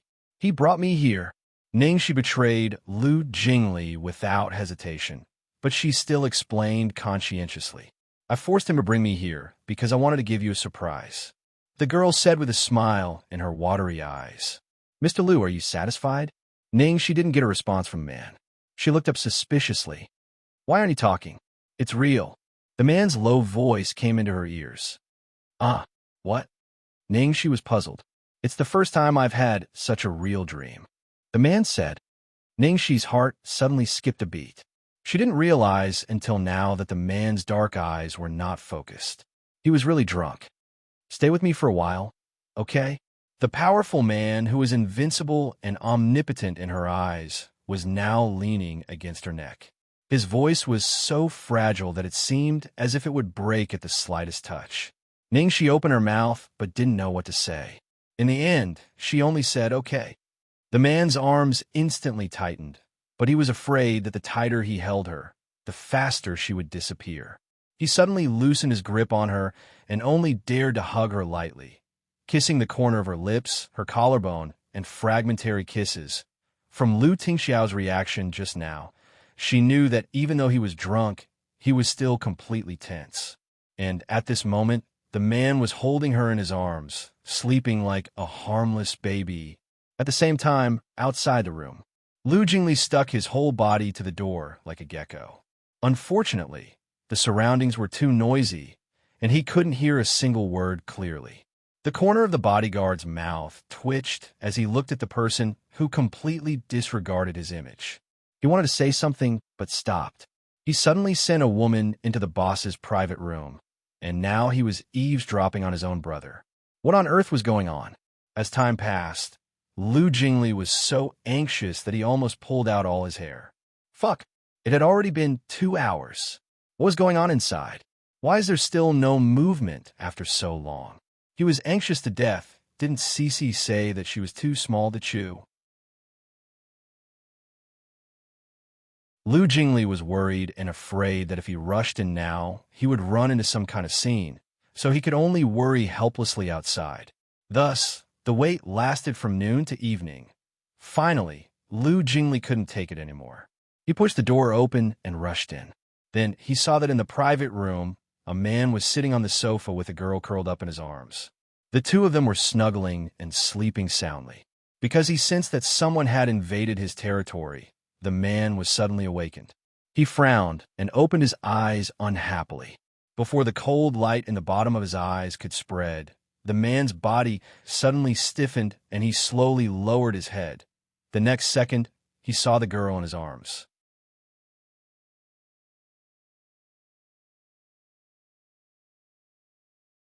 Chapter 1785. Sir, do you need any service? I miss you. Sir, are you sure? I think you'll be satisfied with me. Sweetheart, I'm back. Okay, I'll accompany you. The scenes from the dream came flooding back to him like a tidal wave. He thought that the greatest kindness God had shown him was to let him see her in his dream. If this was a dream, he would rather not wake up for the rest of his life. But he didn't dare to imagine that when he woke up, it wasn't a dream. It was real. Looking at his brother's dazed expression, Lu Jingli coughed and looked away. Brother, don't ask me, ask her.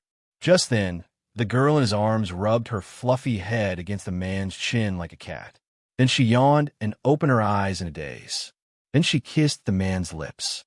Oh, sweetheart, you're awake? Did you sleep well? Seeing that Ningxi was awake, Lu Jingli couldn't help but complain. Sister-in-law, you scared me. You didn't come out for so long. I thought you did something to him. Did you make it clear to my brother? Ningxi sat on Lu Tingxiao and swung her legs. She wrapped her arms around his neck and rolled her eyes at Lu Jingli. Do you think I'm stupid? Of course I told him. Lu Jingli was speechless. You told him, but why is my brother still so confused? I told you not to scare him, but you insisted on giving him a surprise. Now look at him. He's been scared silly by you. He was drunk and thought he was dreaming. I saw that he was so tired, so I'll let him have a good sleep first. When did I scare him? Sweetheart, did I scare you? I'm very gentle. If Sweetheart wants me to accompany him, I'll accompany him.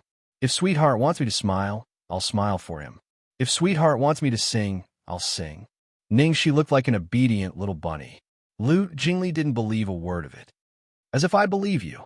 After a while, the two of them sat down on the sofa obediently. Strictly speaking, it was Lu Jingli who was sitting on the sofa obediently. Ningxi complained that the sofa was uncomfortable, and she was immediately carefully carried back to sit on his lap, with a layer of blanket on top of her. Lu Tingxiao's expression was extremely serious. What's going on? Ningxi echoed. Dumbass, Sweetheart wants you to explain. Lu Jingli was speechless. Fuck, why is it me? Everything was clearly your fault. You were the one who insisted on stirring up trouble. Ningxi, darling, my throat hurts. Lu Tingxiao, Jingli, go ahead. Lu Jingli was so humiliated that he almost hit his head on the ground. He could only resign himself to his fate and explain to Lu Tingxiao how Ningxi woke up without missing any details. Lu Tingxiao frowned. She's messing around, and you're not sober? I know I was wrong. Lu Jingli lowered his head and admitted his mistake. He was indeed in the wrong in this matter. He shouldn't have let this guy mess around. He had already regretted it before. Get all the doctors to wait in Deer Town. Also, contact Annie, Lu Tingxiao ordered as though he was facing a formidable enemy. Okay, Ningxi muttered aggrievedly. I wasn't messing around. The first thing I wanted to do after waking up was to see you. Lu Jingli, after sleeping for a year, her flattery skills hadn't deteriorated at all. Lu Tingxiao's body trembled as he held the girl in his arms. Xiaoxi, I can't lose you a second time.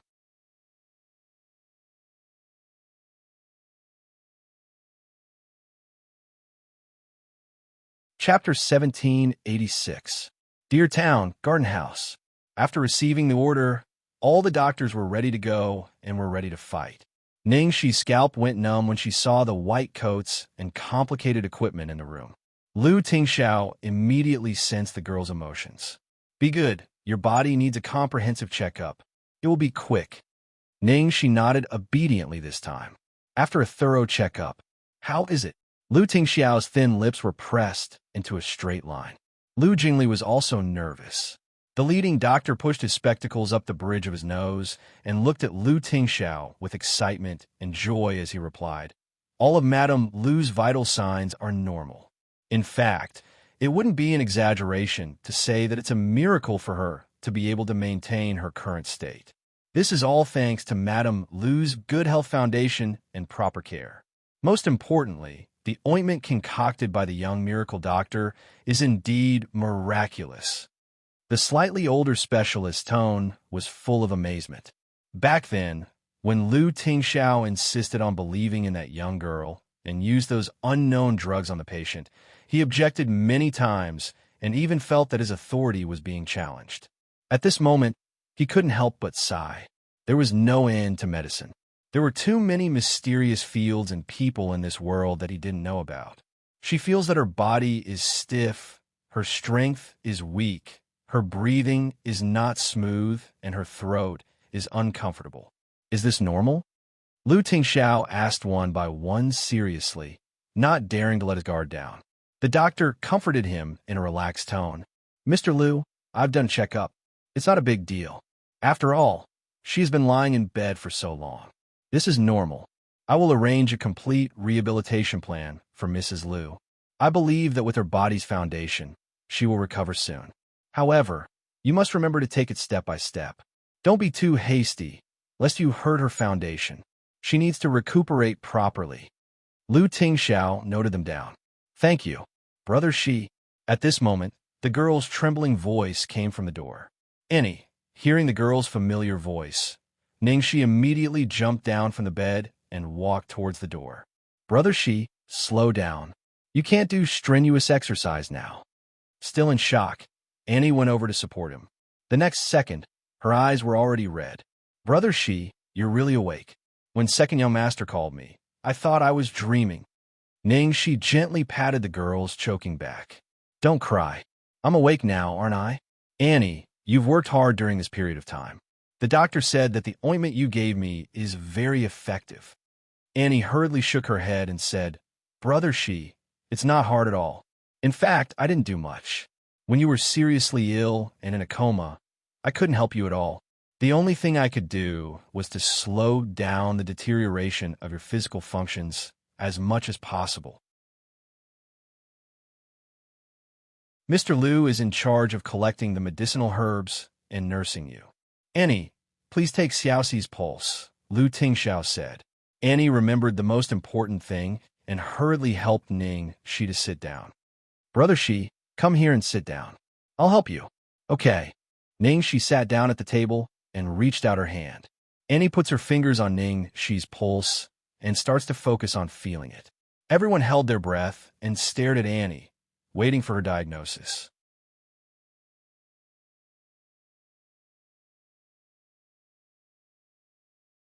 Chapter 1787. After a long while, Annie confirmed it several times before finally withdrawing her hand. With a smile on her face, she said the same diagnosis as the expert. Brother Shi's pulse is a little slow and weak, but everything else is normal. The various functions of his body may not be used to it yet, but it's only a matter of time. If he rests well, he can completely recover to his previous state. It was only at this moment that Lu Tingxiao could finally relax the taut string in his mind. His girl. She was really back to him. The next second, Lu Tingxiao stretched out his hands and held the girl in his arms. Lu Jingli winked at the others, and they all quietly left the room. For a moment, there were only the two of them hugging each other in the room. She hugged the man's obviously thinner waist and was full of heartache. "Sweetheart, are you still sleepy? Do you want to sleep a little longer?" The man gazed at her quietly. "I'm not sleepy." From the moment he woke up, the man's eyes never left the girl in his arms. He didn't want to miss a word, a trace of expression, or even the rise and fall of her body with each breath. "Don't drink so much in the future. Okay, eat well too. Dumbass said your stomach has been perforated several times." She frowned. "Okay, same with Yin. Okay." And she originally had a stomach full of reminders to say, but in the end, she withdrew all of them and only whispered with a smile, "Forget it. Anyway, I will always be by your side in the future." "Okay." The man suddenly tightened his arms around the girl and buried his head deep in the girl's neck. She felt the man's hot and moist tears on her neck, and her heart was grasped tightly. "I'm sorry to have made you worry." It was hard for her to imagine how he had spent the entire year waiting for her, how he had endured every single day, how he had endured every single night. Lu Tingxiao was worried about Ningxi's health. After a while, he carefully helped Ningxi sit down on the bed. "Did Jingli tell you what happened during this period?" Ningxi nodded. "Roughly, but he didn't ask about the details. I only know that I was quite popular in the entertainment industry at that time." Lu Tingxiao, "No one can compete with you." Hearing this, she was stunned. Lu Tingxiao's words instantly ignited the fire in her heart. She said, "Sweetheart, you are so eloquent. Did Mother win an award?" She asked. Golden Deer Award for Best Actress, Golden Throne Award for Best Actress, Golden Crown Award for Best Actress, Golden Palm Award for Best Actress, Best Chinese Film Award at the Lorraine Film Festival, Best Actress." Lu Tingxiao listed all the awards and honors she had won.